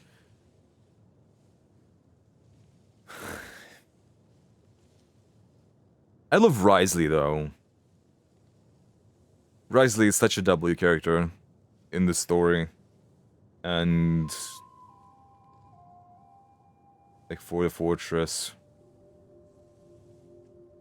they did a good job with him, but not with the fortress of Merpede itself, which is like very, very great shame. I've only met him in person a few times, but we communicate by letter often. He reached out to me first, writing a letter after tracking down my details through some roundabout way. That's cool. He was extremely polite, and it was incredibly flattering to have such a renowned botanist ask for my flower-related expertise. But I also saw it as a chance to learn from him. I decided to ask some of my own questions, particularly about perfume ingredients from Sumeru, and he gave me thorough answers to each and every one. Now our correspondence is much more casual. He even tells me about his companion sometimes. I really am delighted I got this opportunity to make a new friend. So lovely. That's so lovely.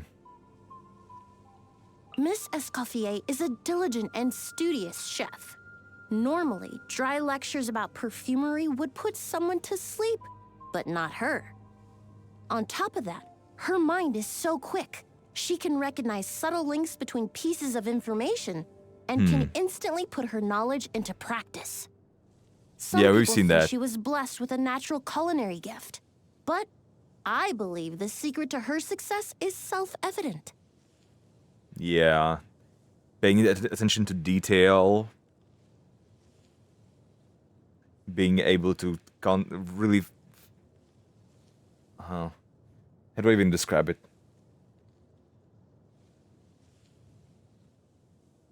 We've seen that with her cooking, but as Emily says, it's even outside of cooking. She pays a lot of attention. She sees a lot of small details and can put things into practice, yeah. Basically. Vision. I once tried to use my vision to create a plant species that could grow without any nourishment. That sounds sick. Unfortunately, my attempts were entirely unsuccessful. It just goes to show, even with the power of a vision, there's still a limit to what is possible. You can't defy the laws of nature. You can defy the laws of Tevat. Okay, and the final... This one's way smaller than Clarence, thankfully. Emily often receives cleanup commissions after cases have been concluded. And by the time she arrives, none are left at the scene, but an officially posted guard keeping watch, allowing her to conduct her work in peace. But sometimes the scene is not so silent. Emily reached the scene of the incident to see the dazed kin of the victim pacing around the perimeter of the cordon. It was a young lady, her eyes dead husks, knowing not where to go or what to do, only that she couldn't bear to leave. This, in truth, was no obstacle to Emily's work. She could have simply shown her papers, accessed the site, and completed her cleanup. That was all her duty demanded. It was just her job. Business as usual. It's just business, nothing personal. Still, she hesitated. Greeting the guard on duty, she walked towards the lost soul. Over the next few hours, Emily sat by the woman's side in silence as the latter slowly told her stories of herself and the deceased. Emily did not reply all that much. She merely held that woman's hand, patiently waiting as the tale stumbled forth, waiting until all the anxious thoughts and troubled words had been exhausted, until only quiet sorrow remained. That pain was unavoidable. This was all she could do. The delay caused her to finish her work very late, and as she stowed her tools and chemicals away, the last light still peeking through the window was already quite dim. All the better to highlight that glimmering vision.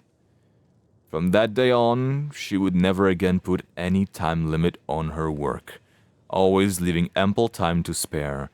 If any there should need a listening ear, there she would be to hear them.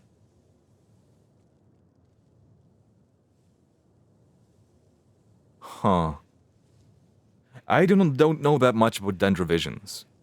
Because I was very into reasoning why people are gaining visions. What is the criteria to gaining a specific kind of vision? By studying the reasons why characters gain their visions. And what do they have in common, you know? Case in point, animal, dead friend.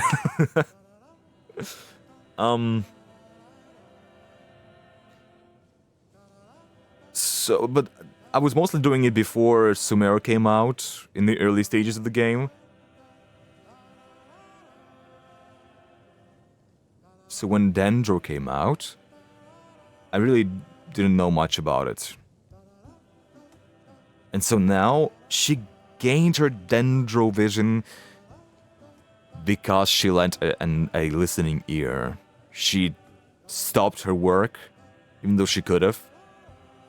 She had the choice, and she made the choice to sacrifice her time for someone else.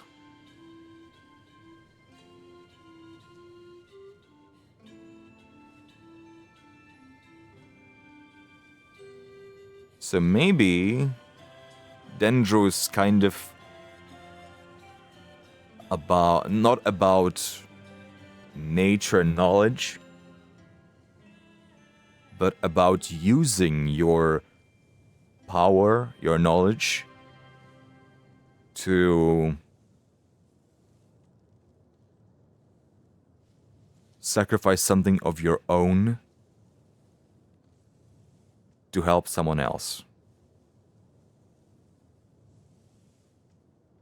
Because I'm thinking of similar cases, and like Kavi is the same way. I don't know how Al-Haytham turns into this. So it does get complicated. It gets complicated.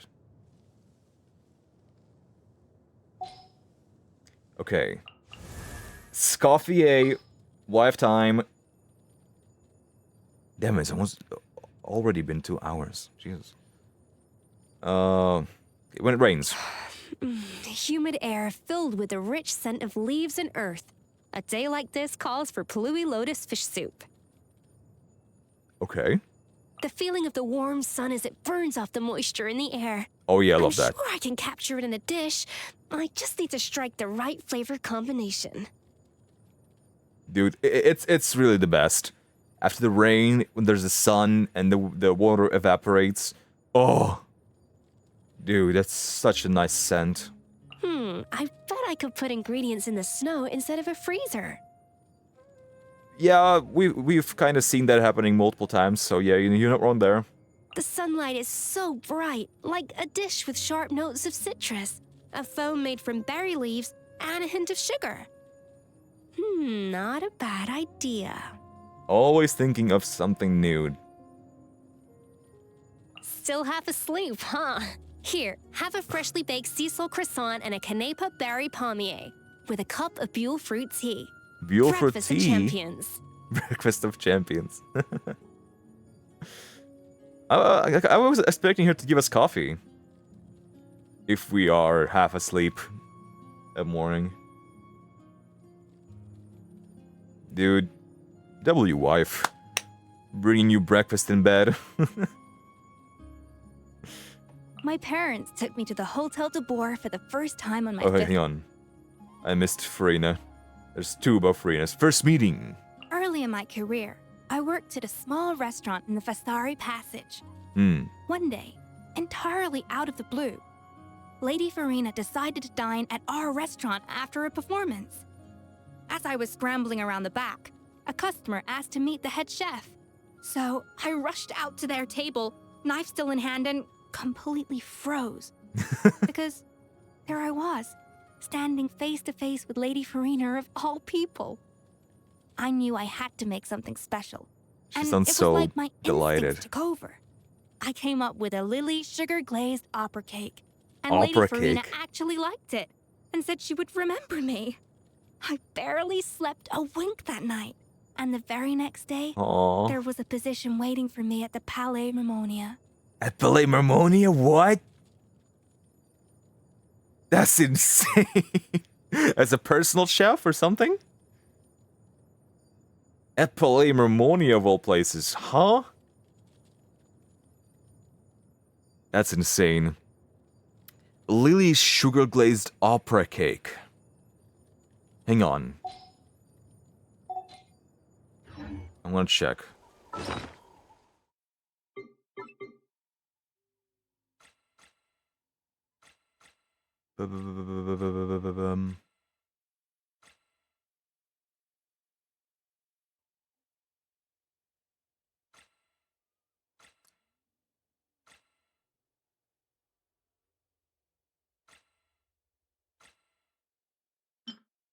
Nah, it's different. Pour la justice.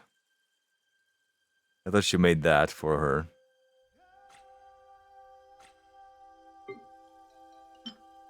And this is a bunch of cakes.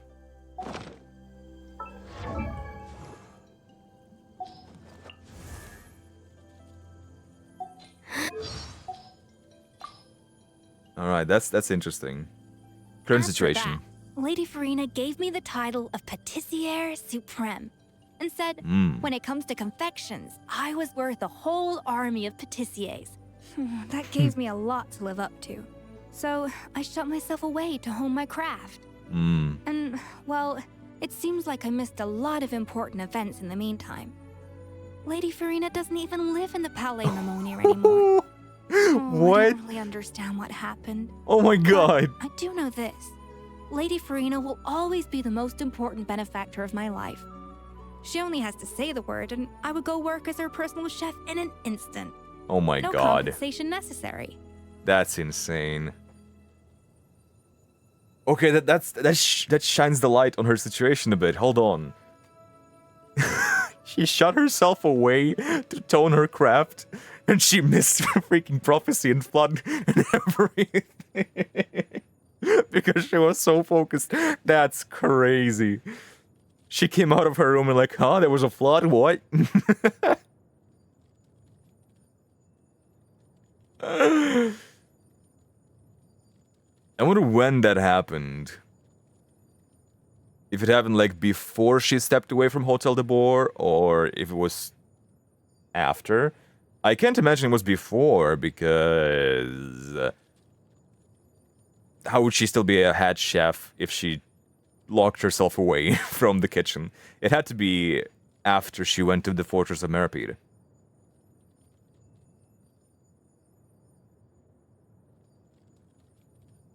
I imagine.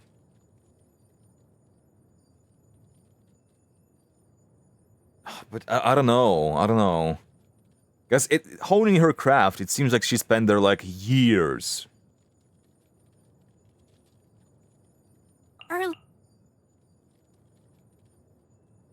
Okay, never mind. Yeah, she first worked in a small restaurant.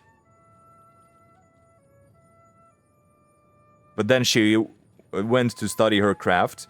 And then she went to the Hotel de Boer. I see, okay. My parents took me to the Hotel de Boer for the first time on my 5th birthday. Mm. I remember I found this hat on the ground. It was beautiful and carried the intense, warm aroma of roses. Following that scent, Oh my I god. was able to find the owner, and, well, that scent is Navia to a T. So warm and sweet, and after all these years, not a thing has changed. I invite her over for afternoon tea whenever I have the chance. That's so Every second we sweet. spend together is pure delight. Except for the fact that she's still the sweeter the dessert, the better kind of person. But, oh well, you have to pick your battles. And anyway, taste is personal, I guess. The shade. Anyway, the taste is personal.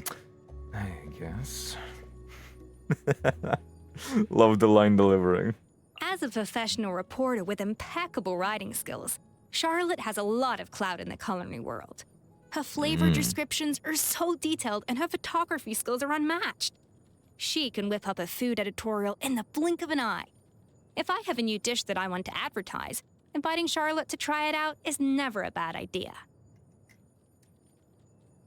Again, game recognizes game. Charlotte is making Fontaine turn.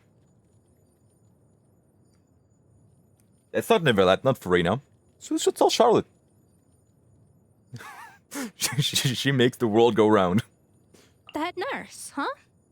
Well, she's a lovely person, and of course, it's just, her sense of taste is, in a word, unique. Yeah. Which I completely understand and respect. I've tried my best to explore flavor through her perspective, but my biggest takeaway was that she could star in an assassin film. Seriously, try her milkshake sometime. Absolutely deadly. That's crazy, bro. An assassin film, yeah. That's insane.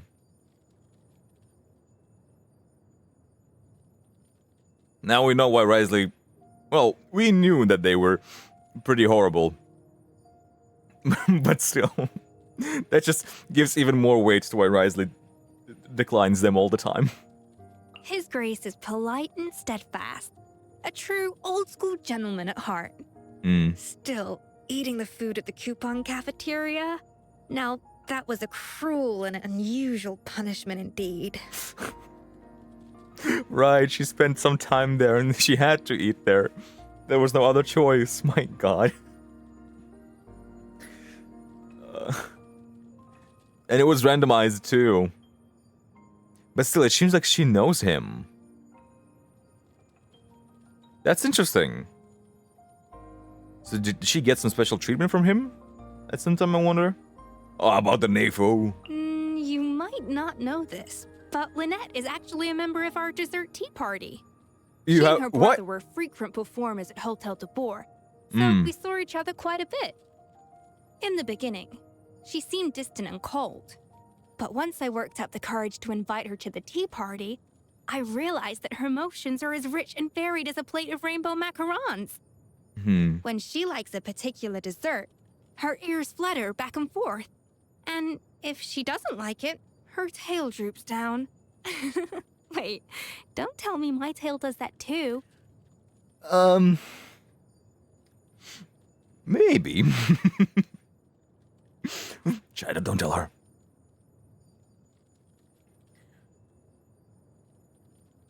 A member of our dessert tea party. What? That sounds like some kind of association or cult. You Fontanians and your tea. I've only ever seen her from a distance, and one time at that. But I will never forget it. For a while, I cooked as if she was gonna taste every dish. I mean, imagine the consequences of disappointing someone like that. Talk about motivation. It was a great scare tactic for my apprentices as well. All it took was a, "You think you can serve this to Miss Arlecchino and live to tell the tale?" That's crazy. It's weird though, Navia seems to think she's not as terrifying as she looks. But I don't know. Yeah, Navia's just built different. Navia is just built different. She was just chilling with Arlecchino.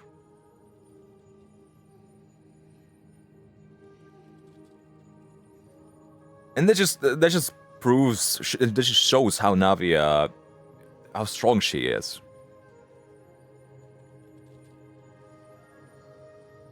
I don't know why is it exactly, if she sees something in Arlecchino, or if she just is not exactly terrified of her. Because she thinks that she can have a normal relationship with a person like that. Which it takes a very strong person to do that. Did you know that food-inspired scent formulation is a popular field in perfumery? Miss Emily has helped me learn a lot about extracting fragrances and aromas. I feel like I have a whole new appreciation for the dynamic between smell and taste. Yeah. It's very I hope important. I can use it to my advantage one day and use fragrance to unlock a whole new sensory experience. As for Miss Emily, it's just really nice to have someone who appreciates the scientific approach. Scientific approach. Very European style. Yeah. So in modern cooking, the smell is very important to consider. Because people now realize how intertwined the smell senses and the taste senses are. And for a better experience, you always have to smell your food. At least that's what they say. Oh, Varessa. Yep. The fruit from her orchid is amazing. Biting into one is like being transported to a lazy summer's day. She could charge me an extra 20% and it would still be worth it. So I always treat her to a meal after every purchase. Ah, that's so good. Her appetite is astonishing. It may look like she scarfs it all down in one bite, but if you actually talk to her about the food, it's obvious she appreciates the subtle details. In other words, she has the appetite and palate to back it up. I love serving food to people like that. I can appreciate you. There is a saying in Liyue, beyond every mountain lies a higher mountain. But when it comes to Xiangling and me, it feels more like I was holed up in a cave and she dragged me into a new world. She uses techniques I've never heard of and chooses ingredients I could never anticipate. Her dishes seem to redefine what I thought was possible. You can't even analyze them within the framework of classical Fontanian cooking. Meeting her has convinced me that staying cooped up in my kitchen isn't the answer. I need to go out and explore what other nations have to offer. I can't wait to see that. Interactions between Xiangling and Escoffier. Yeah, that will be really fun. About the vision. I don't know much about how visions work. Nobody does. But that hasn't stopped me from using mine in the kitchen. It's like I always say, cooking is a science. There are so many flavors waiting to be discovered. I know some monsters look disgusting, but finely chopped and ground into powder, their flavor can be incredible. Without my vision, getting my hands on unconventional ingredients like that would be precarious to say the least. Oh, and best of all, I'm basically a walking freezer. That is true, yeah, that is a dream. Be a walking freezer, that's... producing your own ice. Like I said before, I love cold drinks and stuff, and if you could just cool down your drink just like that, brother, that's such a game changer. So yeah, I envy cryovision users.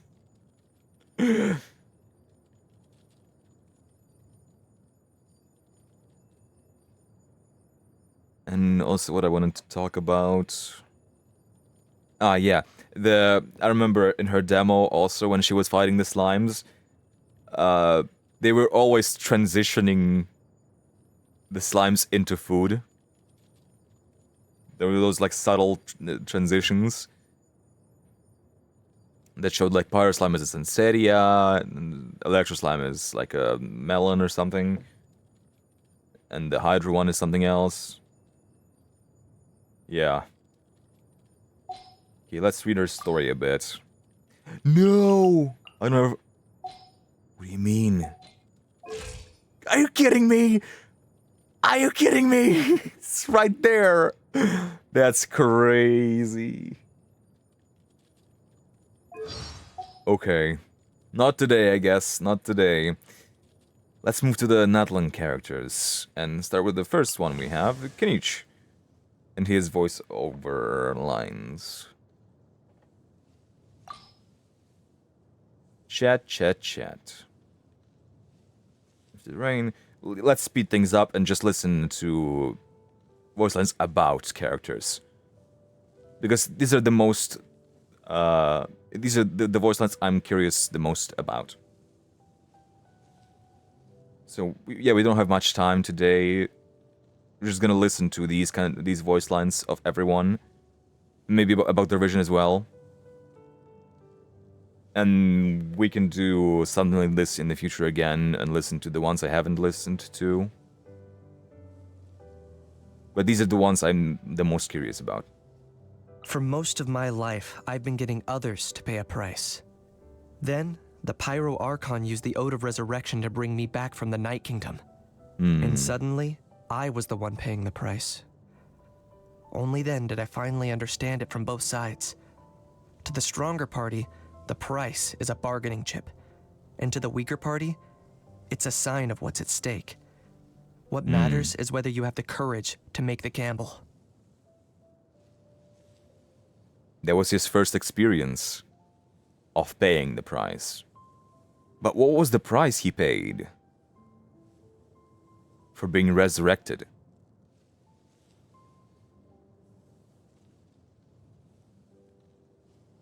Because he doesn't mention it. He just says he had to pay a price. But what kind of price?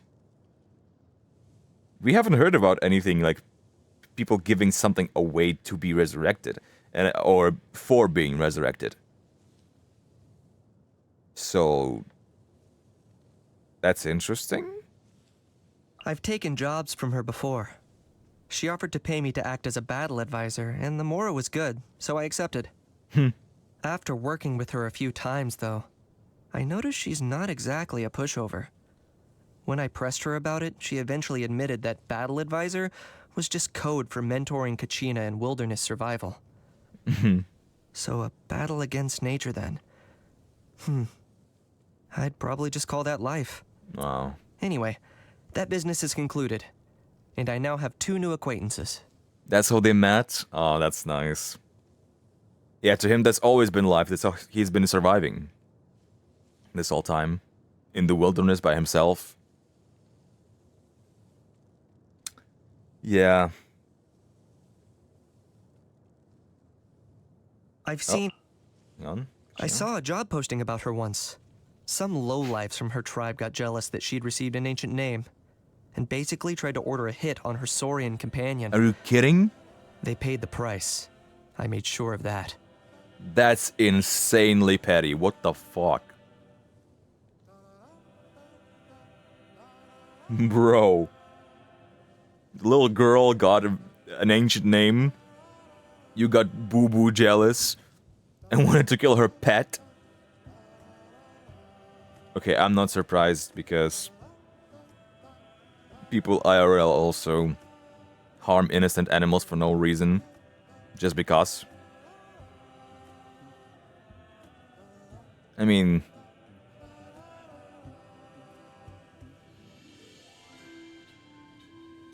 it's a separate matter. There's like a whole market for it.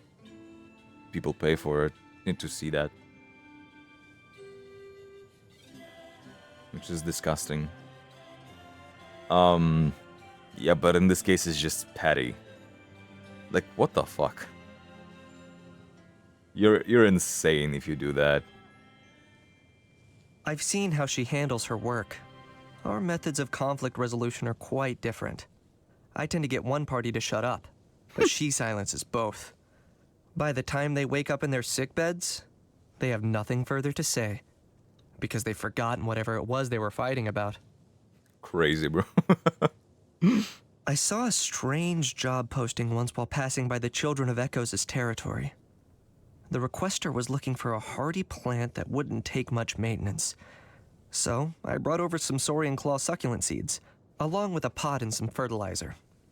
It grows well all over Natlan, even in the most barren areas. But when I went to collect my payment, I saw that not a single seedling had sprouted from the pot.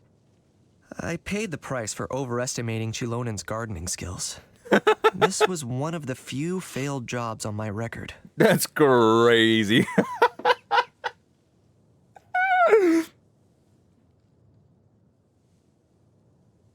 And it's funny that it says maintenance. I was so confused, like, plant maintenance? Huh? Because she always works, like, as a mechanic, kinda? I guess. She uses the word maintenance for plants, but she's too lazy to to look after them. So even the kind that's grows everywhere. Even it did not sprout. That's insane. Bro paid the price for underestimating her gardening skills. I love that. I've taken jobs from her before. More of a long-term collaboration, really. Oh? She makes fitness meals for her personal training students, with everything measured out to the exact calorie. To keep this up, she needs a steady supply of fruits that meet her strict quality standards and size requirements. What? A single bruise or bug bite and she'll reject the entire batch. Most people find this impossible to work with, but I've got a good eye for these things. Plus a reliable means of disposal for fruits that don't make the grade. Wait, what? Oh, that's what you make my juice from? That's crazy. But also, what kind of fruit would you need from him, though, for him to deliver? From where? You guys have an entire orchard there. And more than that. You guys, the Collective of Plenty, have that produce. What kind of fruit would she need from Kinich? Because we haven't heard of anything, like, outside of Collective of Plenty. Alright. As you can probably guess, I've taken jobs from her before. I helped her purchase a heavy stack of paper-based reading material from an... Okay. I noticed the pattern that he always says about something. Yeah, I've taken a job from them before. Yes, I worked with them before. That is such a hilarious that at some point he just says, as you can probably guess. As you can probably guess, I've taken jobs from her before. That's great. I helped her purchase a heavy stack of paper-based reading material from an Inazuman merchant. Not to pry into my client's private affairs, but don't the Masters of the Nightwind use woven fabric instead of paper? Yeah, that's personal stuff. That's not for scroll waving. I've enlisted his services before. It was when a Hao said he was ill. Whatever it was, he was ranting and crying incessantly. So, I figured it only made sense to take him to the best Soro vet I could find. And he really is a pro. Hao wasn't inside for long, but when Aoife brought him out, he was cured. What do you know about medicine? He's not even a real doctor! He's a quack! A charlatan! You weren't even there! You don't know what he said! But you were better. What are you complaining about? He's a charlatan. That's crazy. Yeah, I have no idea what happened to Hao and how he got cured. Aoife probably just says some mumbo jumbo and like, yeah, you're cured. He's like, oh, really? What the? That's such a scam. Also, again, yeah, I've enlisted his services before. What's with Marissa gonna be?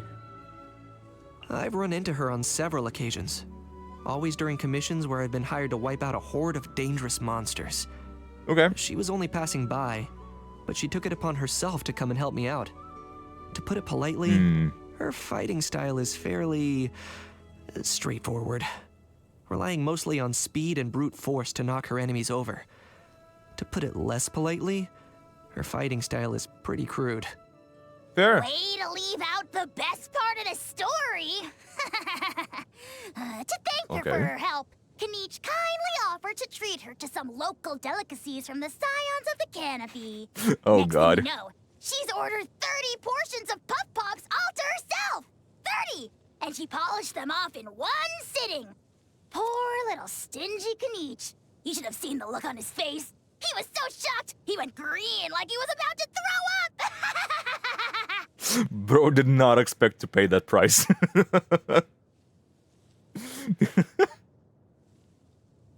That was too big of a price for him to handle. There is no cost to using a vision, but it's often the hidden costs that end up being the heaviest to bear when the time comes to pay. True. So he means by this that he's very suspicious of that vision. Because it kind of came out of nowhere, and is giving him power, unconditional power. And he's kind of like, I don't know about that one, Chief. Nothing in the world comes for free, so there must be something about it that's still unknown to me. That maybe I'll have to pay later. Maybe we all will have to pay the price for the visions. I mean, you guys. I don't have a vision. Oh, it's a long one. Oh, it's a long one. Oh, God. Oh, God. It's almost been 3 hours.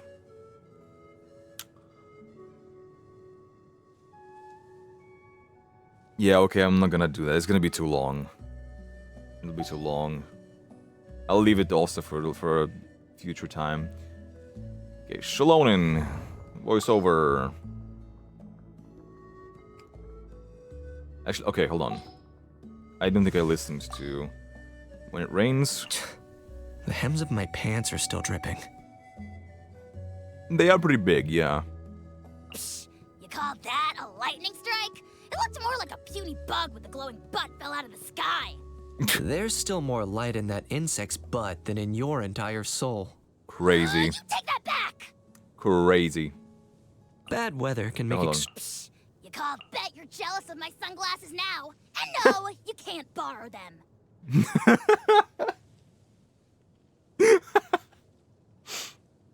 I was like, finally, my time to shine. I didn't make them in vain. Once the clouds descend upon the soil and darkness What? swallows the land, we shall summon the howling winds and set the whole world ablaze. Uh-huh. You keep telling yourself that. You keep yapping, bro. Bad weather can make extreme sports more challenging. Well, go on then. Go do a bungee jump. Break a leg. Or better yet, break your neck. That's some bars, I'll give you that a how. Don't forget to stay hydrated.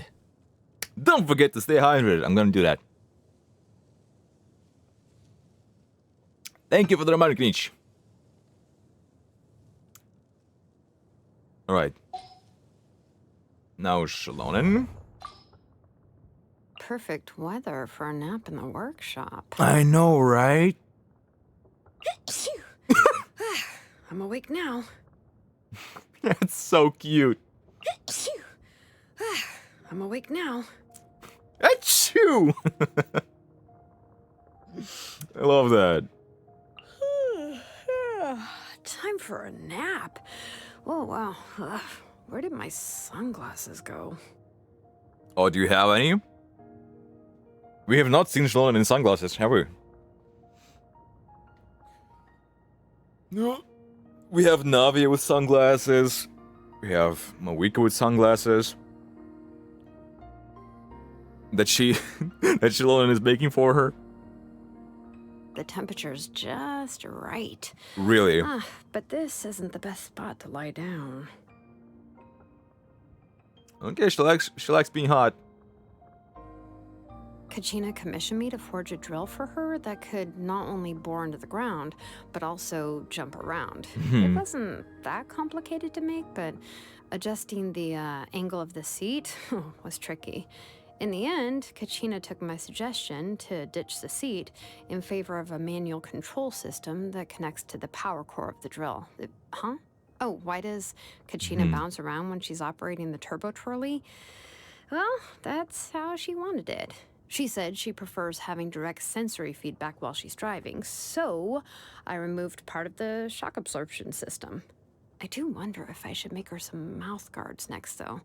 Yeah, the last thing I want is for her to bite her tongue while using the drill. Okay, I really love hearing these details. I'm not an expert, no by any chance. But dude, is that interesting to listen to. About the intricacies of making those machines for them. Because they've always been like a mystery, like, oh yeah, they exist. Oh yeah, Shalonin made them. But this gives us more insight into how she made them, the things they went through during the process of making them. Which makes them more believable, you know? Feels more real. Mualani is an amazing athlete. I've never seen anyone make surfing or gliding on the spiritways look so smooth or easy. In fact, I have yet to see Mualani ever slip up. What would happen if a person or a saurian got in her way? I'm pretty sure she would just scoop them up and keep gliding along. A true professional. To get Chaska's gun up and running in high altitude Oh, hell yeah. was no easy task. Another one. First, I had to make sure it would remain stable and reliable in high-speed combat. Then, I had to develop standard and special ammunition that could be used for combat at high altitudes. Yeah. And, finally, I had to consider how to solve the issues of recoil and accuracy while flying. But Chaska told me the last two issues were no big deal, and that she'd be able to manage as long as I installed some basic mechanical crosshairs. Chaska has definitely proven to be an expert user of that weapon. Goes to show that she really is a flying ace of the Flower Feather clan.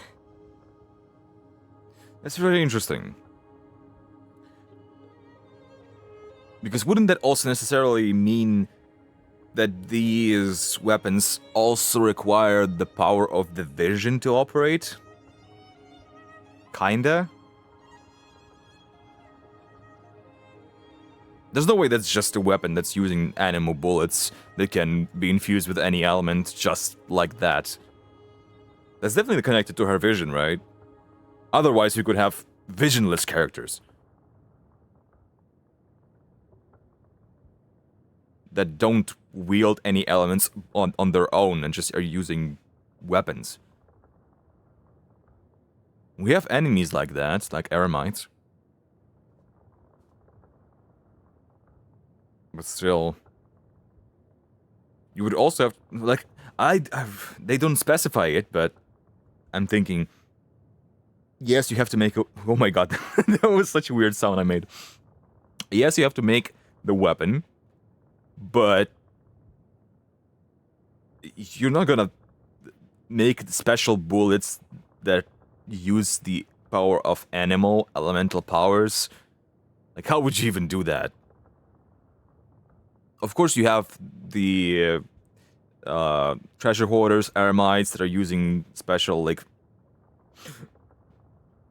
elementally infused arrows. But that's a completely different thing.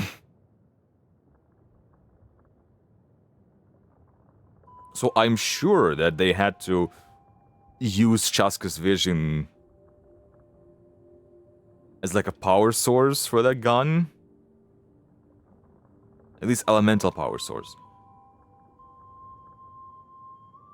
Look, you see what I mean? These little details are so interesting to me. Okay, my week out definitely gonna be about the bike and sunglasses. The biggest one. What? There's no English voiceover for this. Are you kidding? Kaniche is nice. Oh my god. Did that change? Why does it have no voiceover? When was this released? Why? Like, maybe that was closed, like, until we beat Act 5. But even then, Shilonen was in Act 5, and that's very interesting. Moika has approached me with quite a few ridiculous commissions. For example, she wanted me to make her a heat-resistant sword that could withstand her flames and wouldn't melt in her hands. She also asked me if I could make her a special pair of sunglasses that could let her better see enemies through the flames in combat. But the most bizarre request was that bike of hers. Why did I make it sound British? At the time, she would keep coming to the workshop to talk about it and insist that I make her a phlogiston-powered vehicle. She even shoved a bunch of design schematics in front of me, and yeah, who even knows where she got those? I eventually couldn't take it anymore and gave in. It took me 3 whole months to complete it. I heard she's been driving it through the Natlan wilderness, and that no one can stop her, so... yeah. Compared to all of that, I'd say... forging an ancient name for an Outlander is really a relatively reasonable task. And that's why she was not surprised by it, in the slightest. I mean, you know, she kind of was, but... She kind of accepted it pretty quick.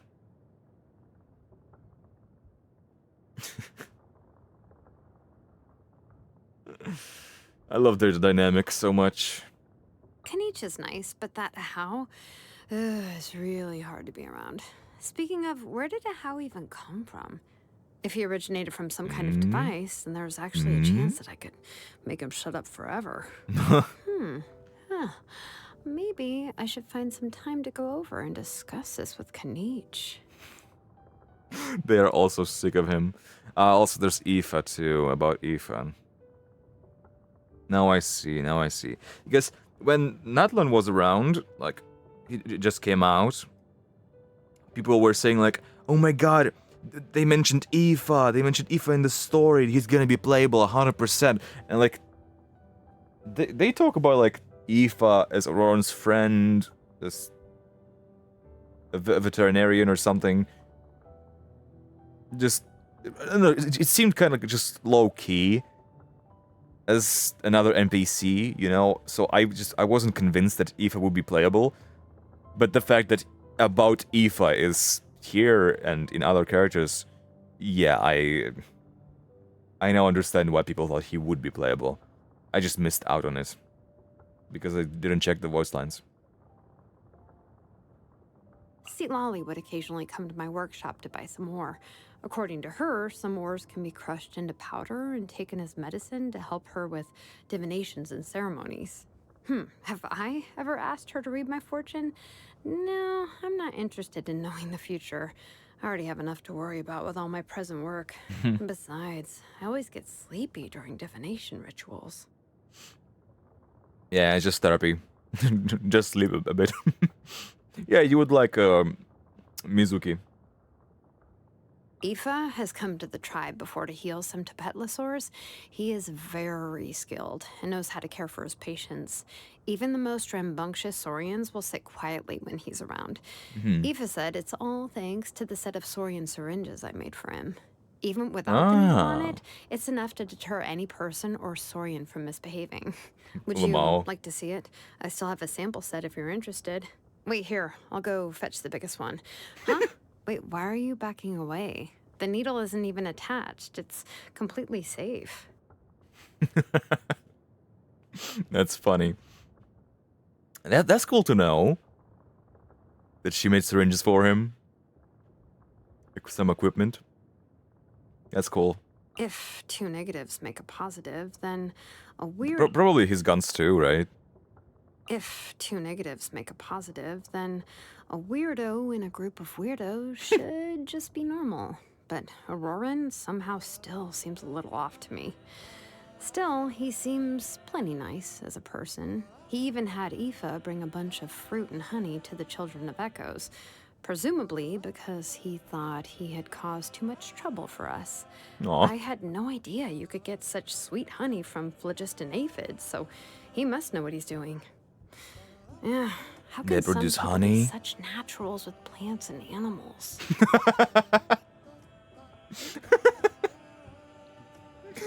And we now know that she's really bad with and plants and animals too, I guess.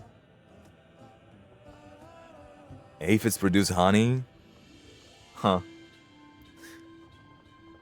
But also, I love that. Like, I love that she just straight up says, yeah, we're a group of weirdos. We're very strange people, but we have each other. That's why we stick together. We're all fucking weirdos. And that's such a vibe. I once helped the Collective of Plenty make a couple sets of super heavy weight plates and dumbbells. And when it was time for the goods to be picked up, Eon-san came with a group from the tribe to inspect the finished products. She picked up and checked every single weight before placing them one by one in a cart. And after lifting all those weights, she was barely winded, and her face was only a little red. To be honest, I'm a little jealous of them. Not only are they really strong, but yeah, they've also got away with plants.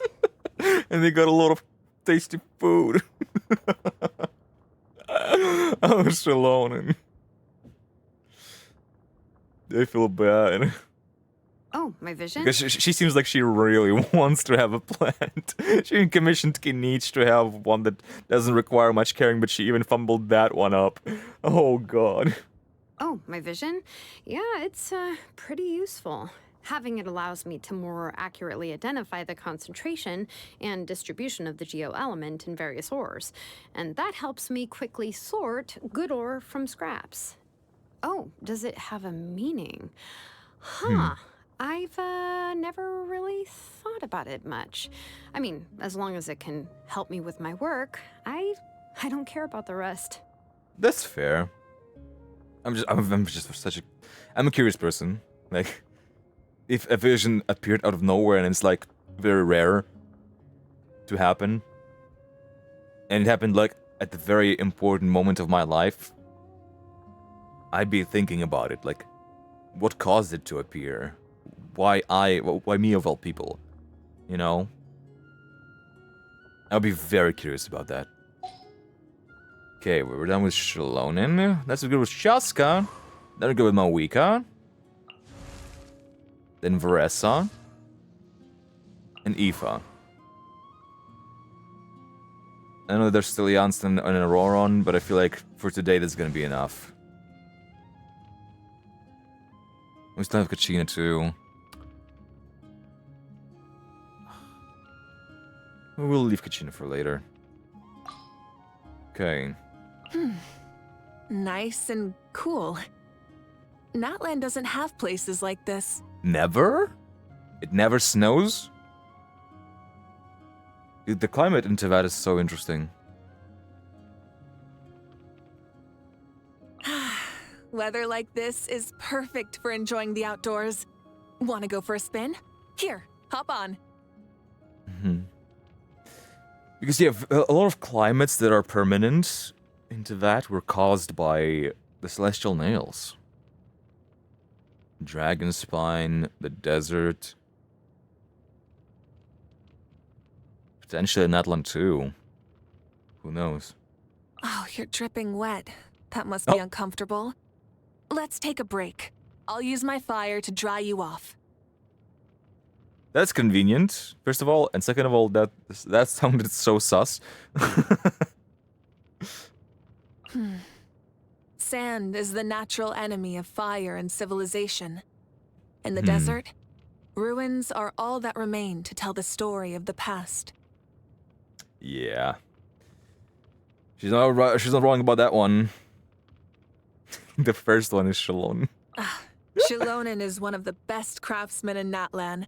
She has the ability to forge ancient names and is well-versed in secret source technology.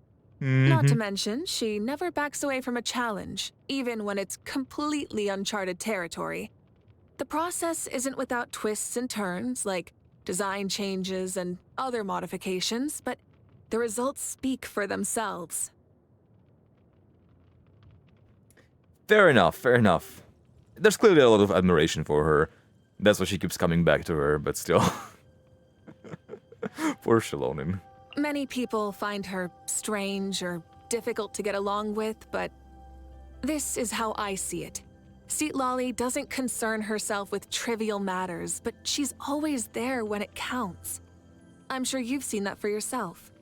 She's someone who can easily tunnel vision and get herself embroiled in trouble, so I try to keep certain things from her, but she can see right through me. She's too sharp.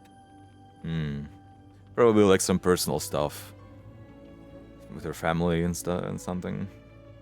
Being able to survive under the influence of abyssal corrosion was already a miracle. True. But thanks to the people and saurians of this land, She even found a reason not just to survive, but to live. I have every faith in her fortitude, but I will still do what I can to make this land a gentler place. Even the strongest among us need a break sometimes. You included, by the way. Yeah, game recognizes game. Jessica is an incredible person. In my opinion, Auroron's true personality is very different from what he projects on the outside, like lava covered in ice. His tribe and his friends bring him peace, but his drive to protect them and his need to become a hero leave him restless. It's inadvisable to act on impulse, but these are precious qualities all the same. True, true. Auroron is such an enigma to me. Oh, that's interesting. She doesn't have a voice line for each Archon specifically. She just has the 7. And Mizuki too. A lot of people underestimated Ion-san during her first 2 pilgrimages after receiving her ancient name, and singled her out during the team stage as an easy target. Even though she never lost, the constant challengers drained her stamina and affected her ranking, which only made people more likely to target her. That's interesting.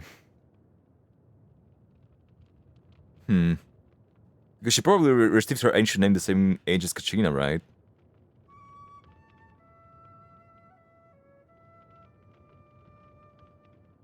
So she probably can relate to Kachina a lot. My advice to her was this. People are less likely to mess with someone whose strength is undeniable, so all she needed to do was to prove it. Well, she decided to do just that by, challenging me in the arena. Yeah, I definitely didn't see that coming. In the end, she put up quite the fight, and no one underestimated her again. That's crazy. No wonder she holds her so high, in such a high regard. Challenged her Mawika in the arena. Damn, that's insane. In terms of personality, Mualani and Tupac are completely different, and yet both inherited the name Umoja. Unity lies not in a particular action, but in a state of mind. A willingness to give your all for your nation, family, and friends. But I doubt Mualani was thinking about any of that back then. She knew one thing to be true, that Kachina's life was worth any risk to her own. Yeah. That's very interesting to think that she compares them to her friends. Tries to find something similar, tries to see what's different, and understand the meaning of those names. Very analytical. In addition to the Turnfire, Malipo has another meaning. Cost, or price. Yeah. It may seem less overtly heroic compared to the other ancient names, but in truth, Malipo teaches us to be calm and analytical. To ask the questions people may not want to hear. Without people who possess these qualities, it's just too easy for the rest of us to act on impulse and emotion. And make decisions we'll come to regret. Analytical is the right word for that. Very analytical. Calculative. After you rescued Kachina from the Night Kingdom, I visited her family with Chief Pakal, and brought a few gifts to once again apologize for what happened. Good. Kachina's time in the Night Kingdom left her with many scars she will have to carry into the future. Oh, definitely. Traumatic Scars she should experience. never have had to bear. And for that, the fault is mine. Another burden. Yeah, that's still so messed up. That's scene with Kachina really messed me up. During the pilgrimage, I cover all the expenses at the Weary Inn. And without fail, there's always an order for a party tray for 80. Yeah. I used to assume it was someone ordering for a large group of friends. But as it turns out, Erasa ordered it all for herself. Yep. We heard about that. The truly great doctors often possess vast medical knowledge as well as great communication skills. And when the patient and the doctor do not speak the same language, observation and empathy become even more important. That's why Aoife can make friends with just about anyone. Suffice it to say, if someone is on bad terms with Aoife, human or Saurian, I doubt the problem lies with him.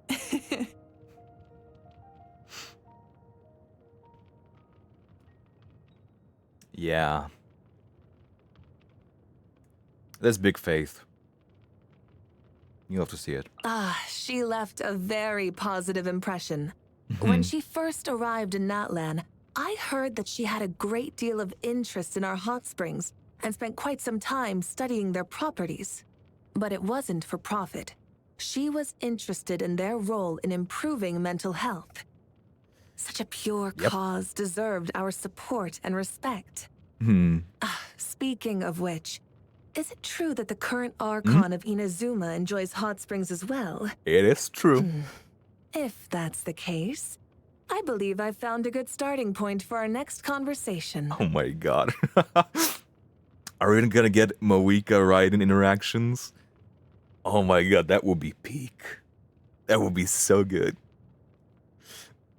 Both of them in a hot spring, that would be even better. Okay. To be quite honest, you likely know them better than me. However, their nations continue to survive and thrive to this day, and that would be impossible without strong leadership. Once this chapter of Natlan's history comes to a close, I plan on strengthening our relationship with other nations, so that Natlan can continue to grow. That's great. And yeah, it makes perfect sense, especially given Moika. She gave her life at a very early age. So she's still relatively young, even though she comes from a different era. She's still a human, so I don't even think she's like 50 years old. Definitely not, like 30 at best. I'm not sure. But yeah, she spent very little time in this world, and most of the time she was focused on the crisis of Natlan, not really paying much attention to the other nations and the other Archons. So it makes perfect sense she doesn't know anything about them. She might know something that she inherited from the knowledge of other Pyro Archons. Maybe they knew something at least. But she doesn't know them on a personal level, most likely. Also, I don't think I've listened to the other Archons' voice lines about Moika. I don't think I did. For him, I suspect the past 500 years felt endless. When someone is deprived of death, life becomes a journey with no end, and the human spirit easily grows weary. And yet, he managed to seize the only chance of victory to arrive at the end he sought all along. I have great respect for warriors like him. He is one of the strongest people, because only the strongest people have the power in them to endure so much suffering and be broken by the world, yet still show kindness. He is one of the kindest people like ever. Into that.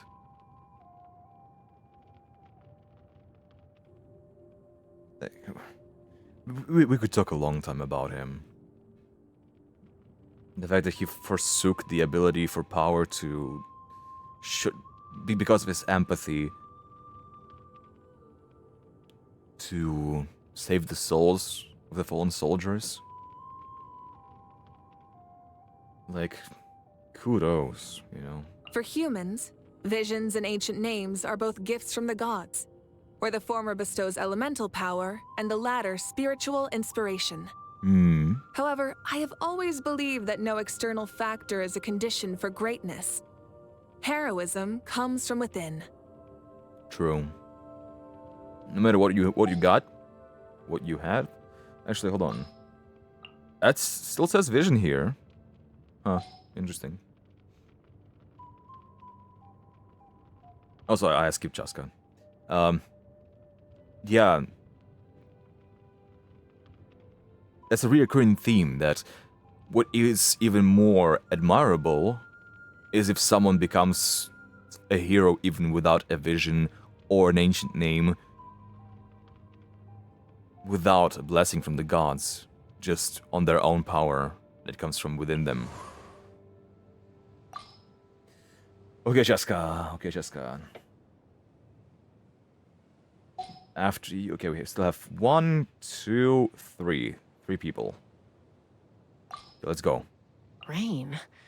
Ugh, my hair and feathers are gonna get soaked.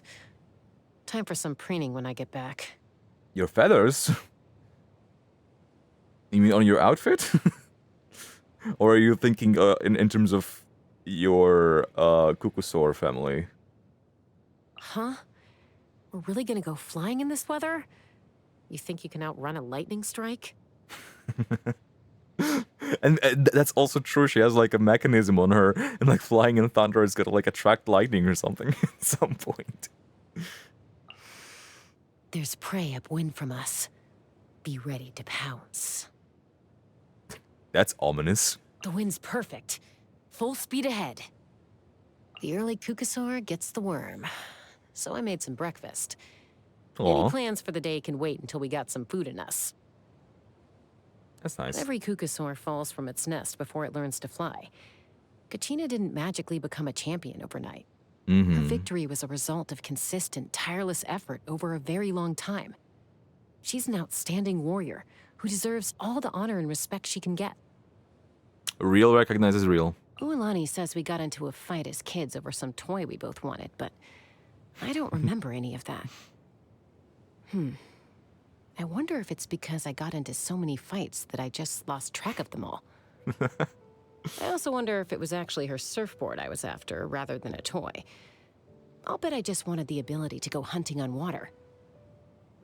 Whatever it was, I doubt our feud lasted more than a day. It never does with Mualani. I mean, she was quite a rascal back in the day. She might come across as low energy, but make no mistake, she's one of the most diligent people you'll ever meet. When I asked her to build my gun for me, I barely put any thought into it. Just gave her a general idea of what I wanted and left it with her. Then when she started working on it in earnest, she spent an entire day questioning me. What would a typical day's flying look like? How often I was expecting to use it, and so on. And by the end of the day, there were abandoned design schemes all over the floor. I was so exhausted that I fell asleep even before she did. Then she wrote a whole maintenance guide, which she forced me to learn by heart so I wouldn't come bugging her with issues every day. That's fair. Well, that's what she said. But I suspect her real reason was that she wanted to make sure I'd look after myself and fly safe. Both are true. Because she's sick of Mawika, so she doesn't want another one.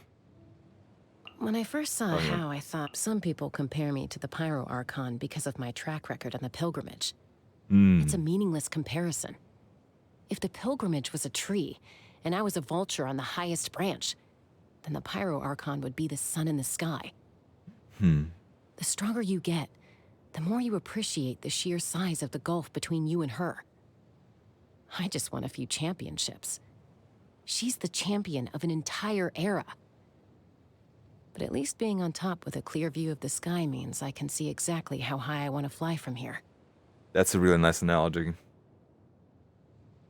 Love that. When I first saw How, I thought, oh, Kanich has a Saurian he treats like family too. Blissfully unaware of how far off the mark I was. Their relationship is truly one of a kind. Although I will say, a How's mastery of the human language makes me pretty envious. I wish Mom could talk like that too. Aw. So we could do away with the whole body language-based guesswork game. Yeah, that would be way more convenient, wouldn't it be? My dad told me that when I was little, they gathered all of the most learned elders in Natlan and asked them to come up with a plan for managing my abyss condition. They all disagreed on the best approach, and it turned into a drawn-out debate. At some point, Seat Lolly quietly left the room, and they were all too busy arguing to notice. When she got back, she put some food and wine down in front of her, ignored everyone, and just started eating. The table suddenly went very quiet. Just by looking at her, you'd never know how much seniority and experience she has. True. It would just look like a bratty kid got tired of all this shit and just wanted a lunch.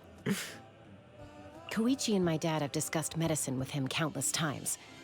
So after I got back from the airborne workshop, the first thing I did was take Koya to get checked out by him. But he seemed so dismissive.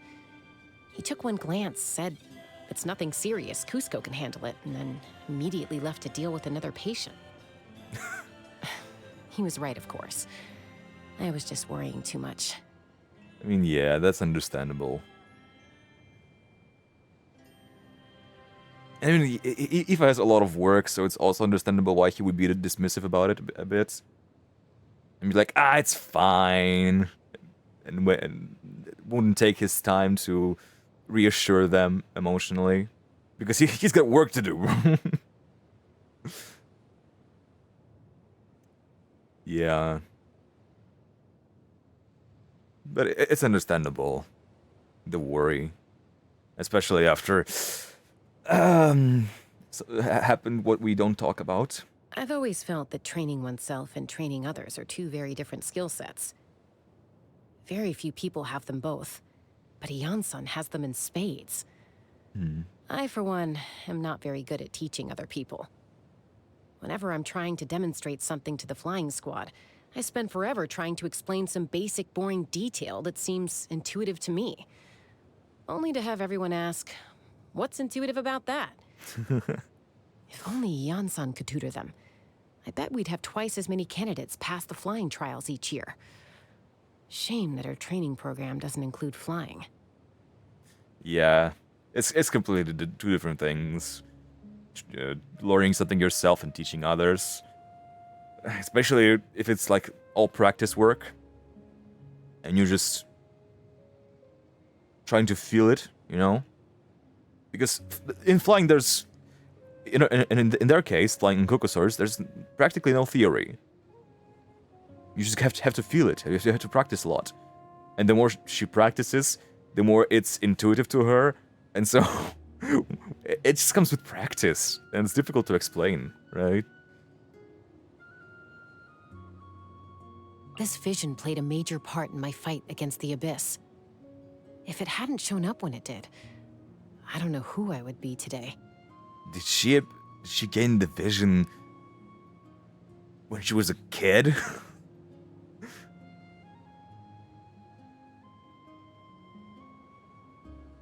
That's crazy. Okay. Varessa and Aoife. Where's Aoife? I bet the crops back in the orchard are loving this weather. Guess the Saurians won't have to water them today. The Saurians water them? Huh? How did they do that? I read that Fiatena could send lightning bolts right back into the sky. So I've got nothing to fear either. I'm very interested about Fiatena, too. Because we've heard so much about her, and she's like from a different age, from a different era. But I don't think we've seen anything about her in like past records. Look at this stuff. It's so white and so cold. Is it edible? I would not recommend, sweetheart.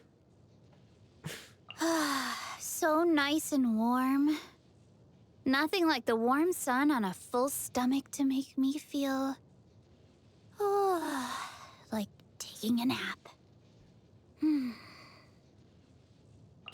With the wind behind my back, I I bet I could run even faster. No, that's the lazy way. No shortcuts. I mean, if you gotta break your limits, might as well use what you have. I heard that the plates Malika uses on her barbell lifts are 5 times the weight of her flame strider. Damn. And she uses 10 plates minimum just as a warm-up. That's insane. I also heard a rumor What? that she can lift a boulder the size of a long-necked rhino with just 2 fingers. What? If anyone else was crazy strong like that, I'm sure I'd be too self-conscious to lift weights in front of them. But with Malika, it's different.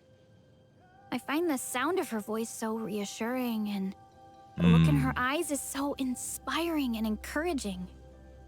It makes me want to push myself as hard as I possibly can every single day. Sure, I may never catch up to her, but that's no excuse to give up. I'm gonna believe in myself and be the best Veressa I can be. Man. I mean, we knew she was strong, but damn. There was this time when Coach Yan-san noticed I'd overshot my target weight and decided I needed a cutting phase. Since swimming's supposed to be good for fat burning, she arranged for me to do an intensive program over at the People of the Springs territory. I'd be there swimming lengths while Mualani was surfing around and towing Coach Yan-san in a life preserver so she could monitor my progress. Every day, she made me In do a life pretty much preserver. the same distance as I do in my 30,000-step shuttle runs. Oh, thank goodness Mualani was secretly slipping me some candy to keep my energy up. Otherwise, I don't know how I would have survived. I'm so grateful to her. Yeah. Yeah, I do be like that. Dory? I haven't entered the pilgrimage that many times, but once I came up against Kenichi during the group stage. Oh. That guy is so nimble. He was just dodging all of my moves until I completely exhausted myself. Then he knocked me out cold with one hit. That's crazy. By the time I realized that maybe I should get my teammates to help me pin him down, he and the Sacred Flame were long gone. Damn. That's cool. When I was learning my crafting skills from the Children of Echoes, Muhuru's Gemporium is where I went to study. The craftspeople there talked about Shilonen all the time. I actually only saw her around once or twice, and I never got the chance to talk to her, but boy did I get familiar with her music taste. She put together the playlist they have on in the shop, and all the tracks are super catchy. Really good beats. Perfect for running, too. I swear I can go for way longer on my shuttle runs when that stuff's playing. But you're gonna have to have like headphones or something. Actually, you guys do have headphones, don't you?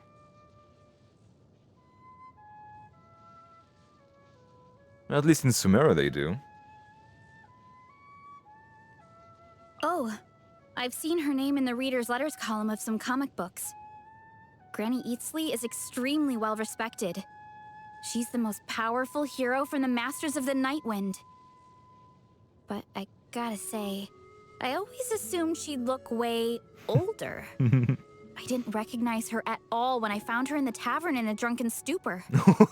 She didn't have a single mora on her, and she was mumbling to herself, but the only words I could make out were Masters of the Nightwind. So I paid her bill, threw her over my shoulder, carried her over to the Masters of the Nightwind, and started asking around for Granny Eatsley. But whenever people turned to look at this person slumped over my shoulder, a look of horror would creep over their face. And then it slowly started to dawn on me that something wasn't quite right. That's such an interesting story. Oh, isn't she that big boss lady who's surprisingly small, but still has infinitely deep pockets? Oof, she's a fierce haggler. Every time she comes to buy fruit from us, she manages to slash at least 30 to 40% off the selling price. What? And that's on a good day. On the plus side, though, at least she buys huge amounts, multiple cartloads at a time. And she lets me pet her shaggy sumpter beast. It's so fluffy and such a big cutie. It's true. It's true. They are. They absolutely are. But, huh? Okay, well, we've seen already deliveries from Natlan to Fontaine of fresh produce, so it wouldn't be that much of a stretch to deliver it to Sumero. Still, large quantities of produce, that's gonna go bad very fast.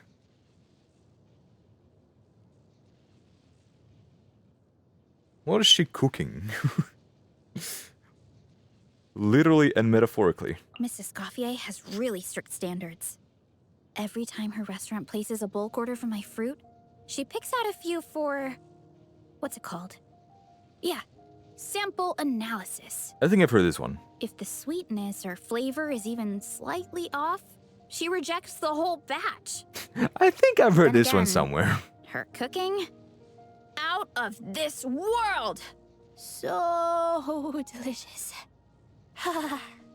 If only I could eat it every day. I guess I'd probably have to be a god to afford that. You're gonna have to be a god. It's basically the same thing we heard about Yansan from Kinich. She's very strict about it and like rejects the whole batch. From the way that the woven scrolls describe it, a vision appears at a pivotal moment in your life and slowly descends into your hand, glowing with a brilliant light that seems to say, "This has been ordained by fate." Slowly descends into your hand. But I guess I must have forgotten all that stuff, because all I remember is I was having this awful nightmare where I was fighting off monsters at the entrance to my tribe for what felt like an eternity. And I nearly died. Then, when I woke up, there was a vision just lying on my forehead. Maybe I was blessed by a hero in my dream or something? What? That's interesting. Was it a dream? Okay, the fact that there's dream involved, or at least she thinks it was a dream, that seems like an interesting story to read. Again, at a later date. Oh, it's a long one. All right. And Aoife, a 5-year-old.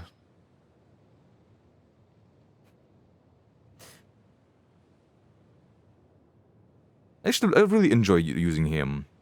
He's a really fun unit, but I feel like he would be so much more effective and fun to play with at an early stage. Because just when fully maxed out, the characters don't, and not all characters feel on the same level. And so Aoife feels really underwhelming. But at the early stages of the game, all characters mostly feel the same, you know? Well, Aoife's playstyle is so fun. So yeah. Most things in life aren't one and done. Soon as you're rested up, let's make a move. Whenever I get to take a break, I always want a snack. I got some candy, fruit, and jerky. You want some? Very healthy. Did you hear that? Sounded like an animal call.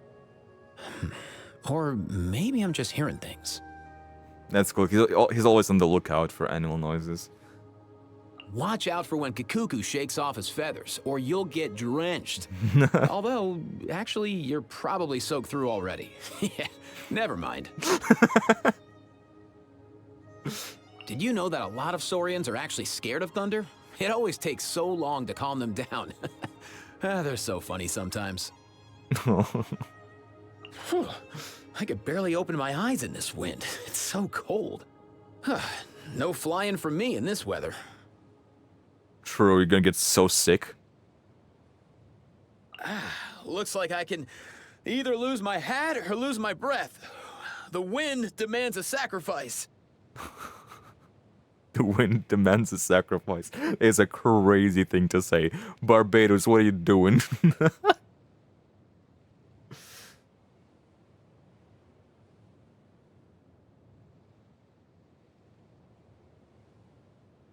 I don't have him maxed out yet to the friendship level.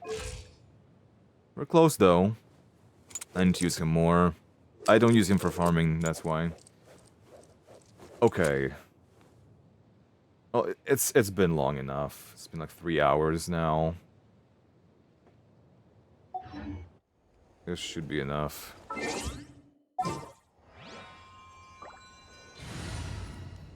Sadly, I don't think anyone showed up to the stream, but that's okay. At least the VOD's gonna be up.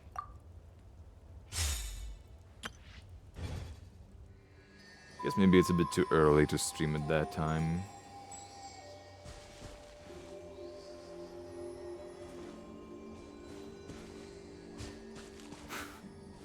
That's also so cruel to kill Saurians using Aoife. Yeah. Also, this event is so fun.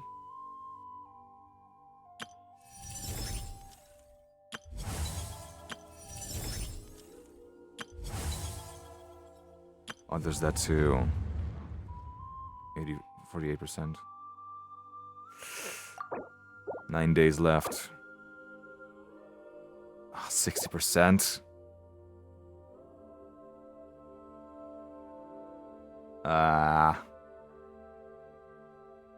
Maybe I can get it to 60% at least. Definitely not 80. Gonna miss out on some primo gems, but that's okay. Okay, I'm gonna play this event a little. Oh, come on.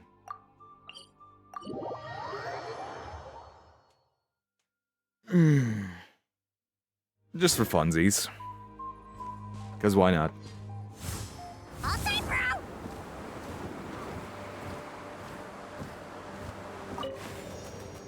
I'll say, bro!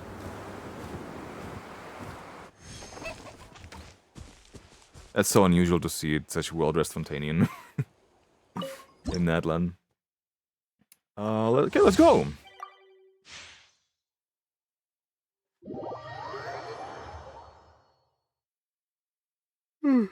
Well, might as well, you know?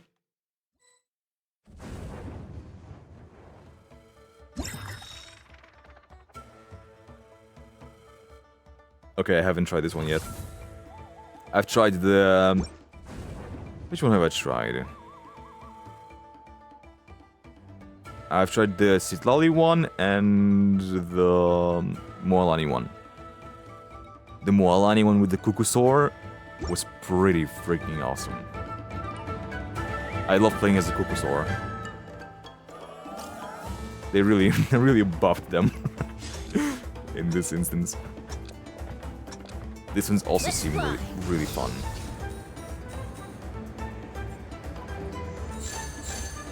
Oh, damn it.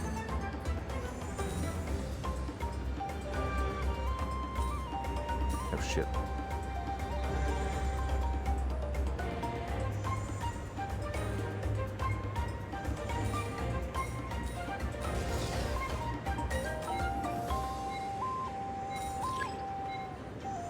Oh, damn it. For real? Oh, okay. We cannot go in the water. That's interesting. Oh my god, that's water tornado? That's crazy. Oh my god. It comes from out of nowhere. Gee. It really comes out of nowhere. What the heck? It's like an aimbot. Jesus.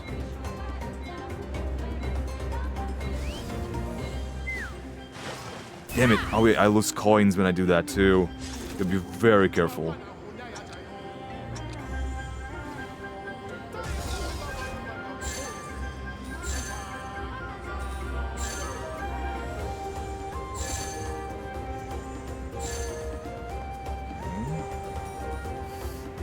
So many coins.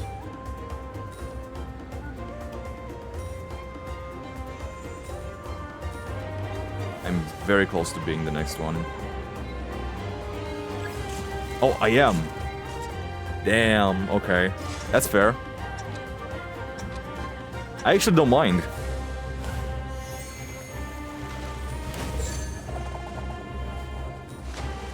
I'm actually all for this.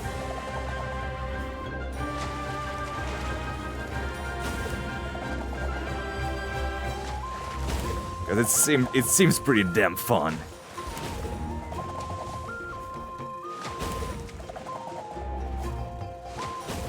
That's so cool. Dude. Where's... Uh-huh. Damn it. Get him. No! That's so close! What the hell? Okay, we're the same. Shit. Got him.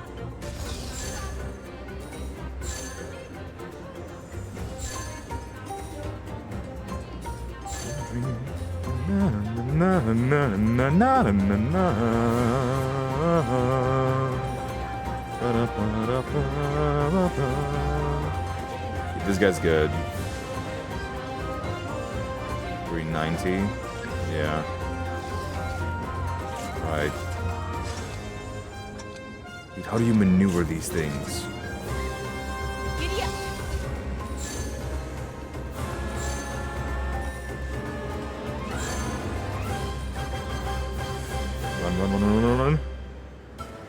Run. Oh shit. Yeah, got it. Okay. No! Oh my god, I was so close.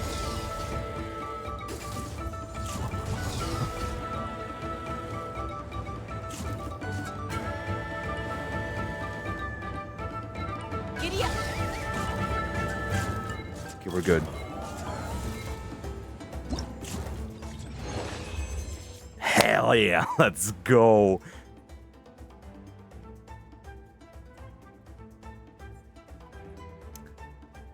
Got him. It's a very feasible strategy to be a Saurian close to the end. At least in the ones that I've played. Like, being a Kukusor was really great. The AoE, they were so large. You were really taking a lot of coins from other people. Okay, what's this one?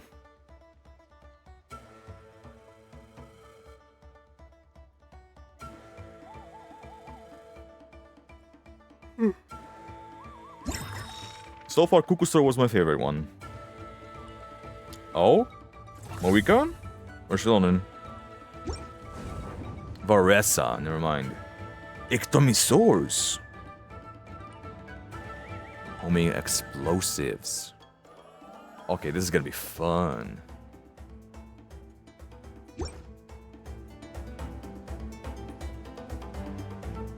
Oh, there's even those guys.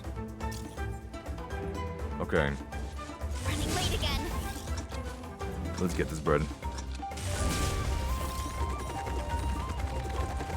Gotta steer clear of other people. Alright.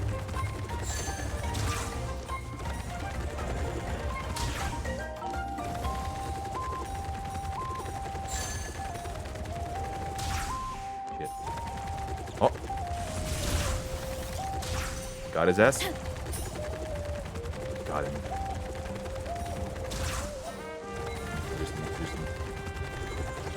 Shit.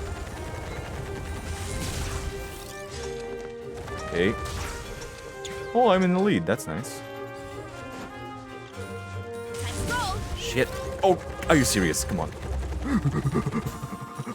No. I'm not sprinting.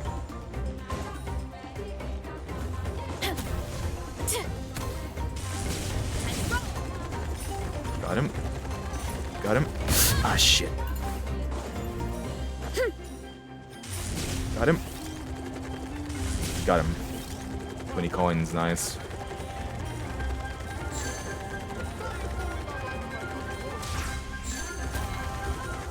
Yeah, the Saurian has a lot of coins. Look at that.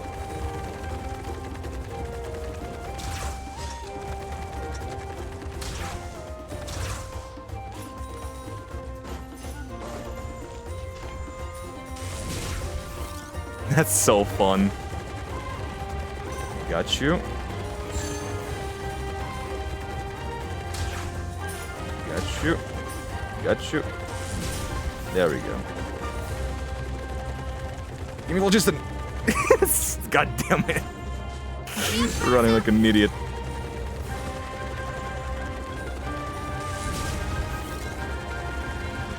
Okay. I don't have the best amount of coins, but I'm pretty close. Oh, it's gonna be really tough. Gotta be avoiding the mines. And being pretty far away from...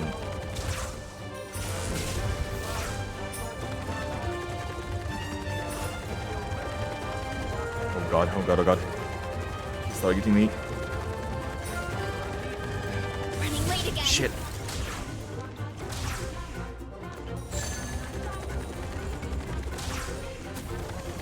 Got him. Okay. Oh my god, oh my god, oh my god. Insane, insane, insane. Holy shit.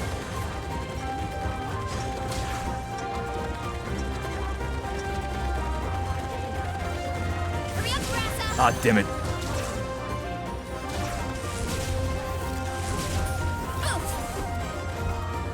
Shit. Got him. Ah. Get back on track.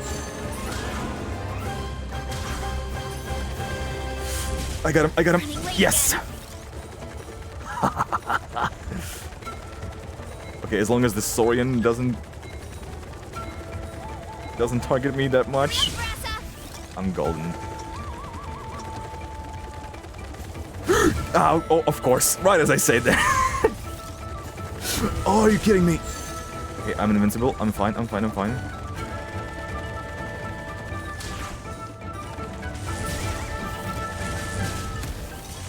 Nice.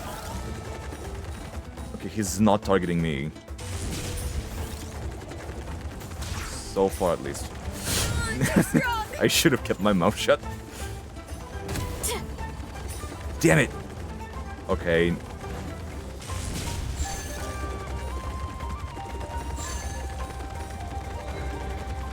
Shit.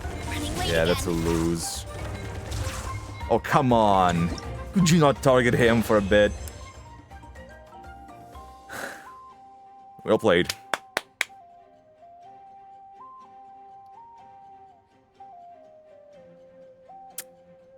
Okay, I want to go one more time. Hoping for a new challenge. Or the same one so I can become a Saurian, at least. Because playing Saurians here is actually really fun. Because their abilities don't suck. Yeah.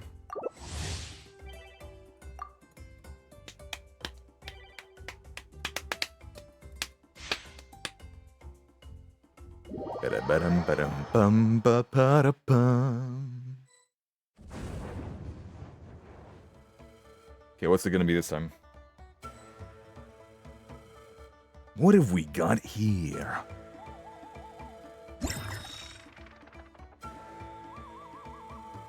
Oh, Shallonen. That looks a Shallonen to me. Kinich. God damn it. Oh, it's for Tepetlasaur.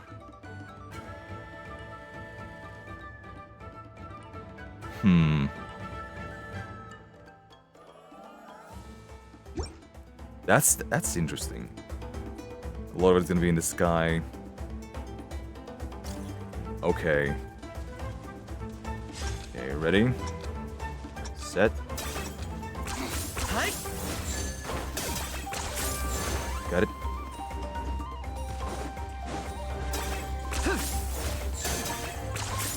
Got it? Oh my god, I'm such a pro at this game. It's not even funny.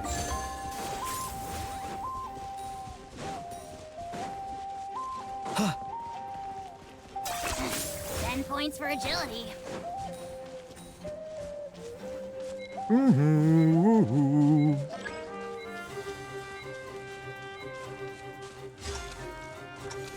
Okay. At least I can keep track of him. Oh, sorry. He missed. He missed. Insane. I got stuck. I got stuck on the rock. That was so unfortunate, but he did not touch me. That's crazy.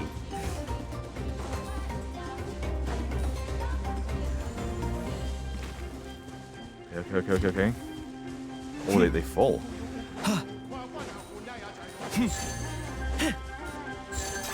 Coming after me. Nope.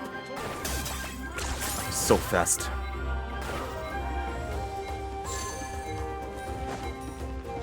He's really quick. Dude, I'm cracked at this.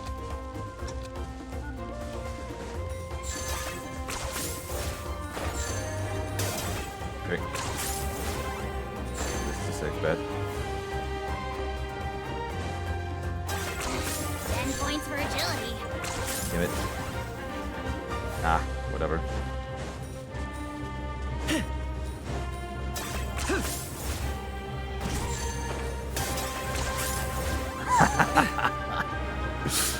Oh, I'm crushing this.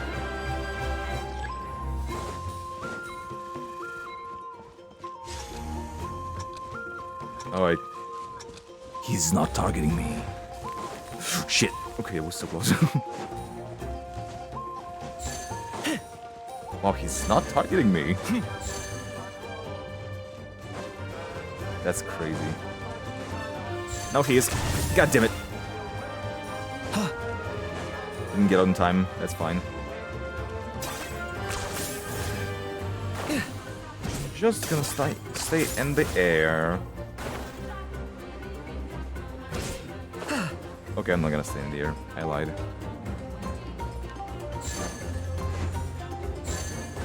It's coming. Running away?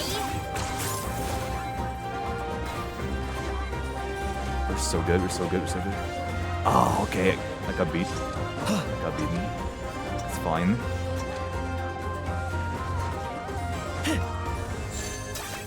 Ah, damn it. Running away? How do I not get it?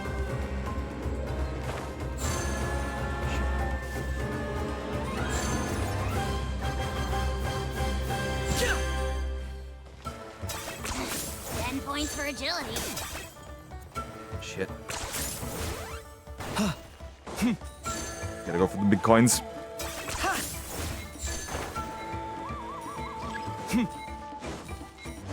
Oh my god. Okay, last round. Last round.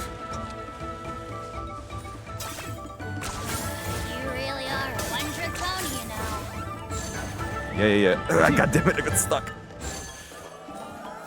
Where? Wait, where is the... Oh, I think... Yeah. We got no Saurian. Well, that's a bit anticlimactic. I guess. I'll try to keep up, guys.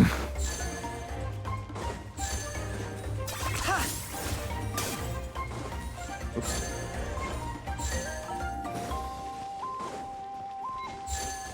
Yeah. Yeah, I'm sorry. Not even a competition at that point.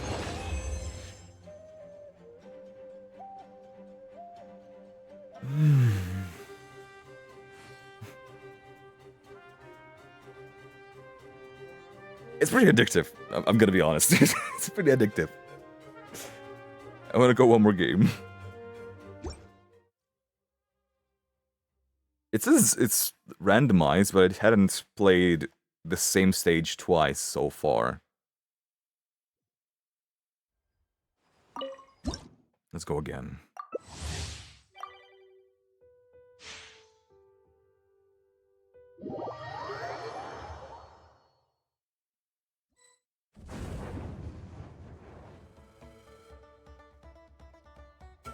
Okay, this is the last time.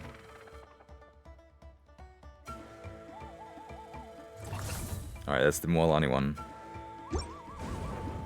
Oh, I don't the Shaska one. Never mind. The Mualani one was next to it.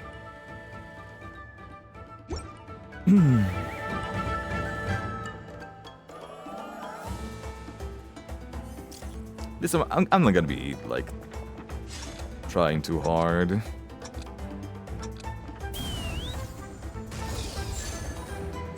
Just gotta collect some stuff. Okay, now I gotta chill. Cause I wanna be the Saurian. I wanna be the Saurian.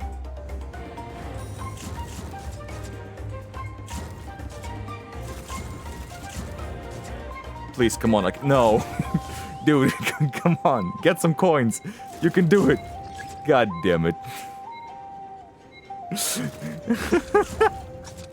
I didn't even try, brother.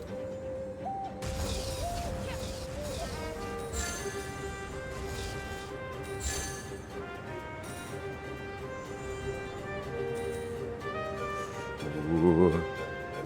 Scary.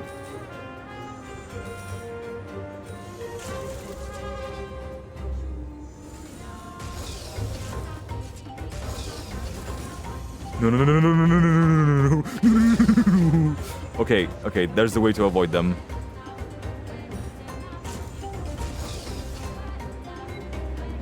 There's a direction to them, I see. They don't just go and to you specifically.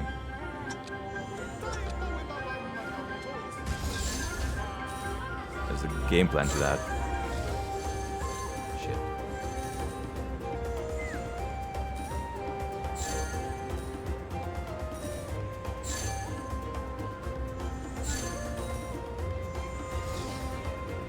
Okay, I'm definitely not gonna become a Saurian this time. Which is a shame.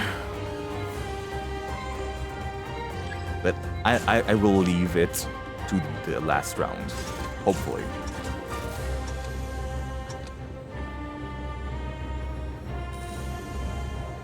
Maybe I'm gonna get intentionally hit. Lose some coins. There we go.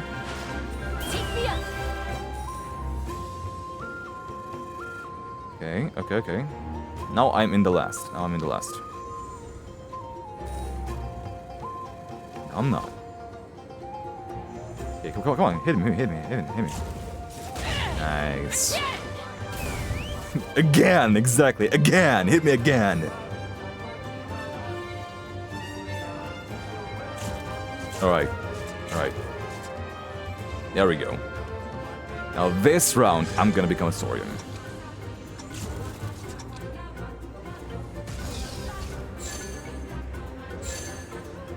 Just gotta get really close.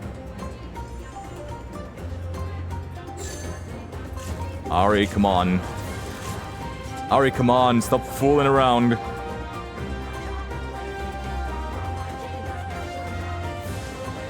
God damn it, are you serious? I can do it. Are you serious? Are you serious right now? RT! Now I'm not gonna win.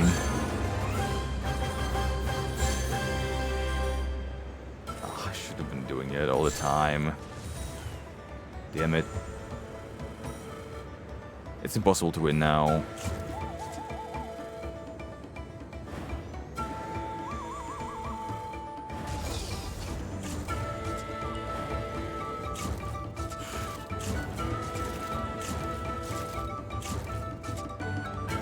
Should listen to some music. Okay, that hit. Dude. There's probably more people with that strategy too. To be at dead last, to come out on top at the end, but they did not come out on top this time. Alright, that's gonna be it for today.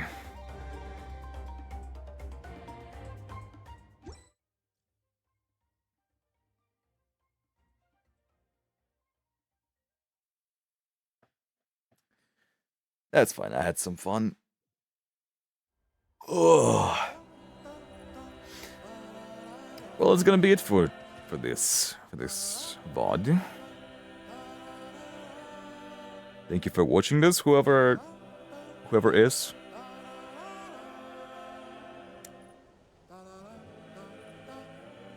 And yeah, I guess I'll see you next time. Doodles!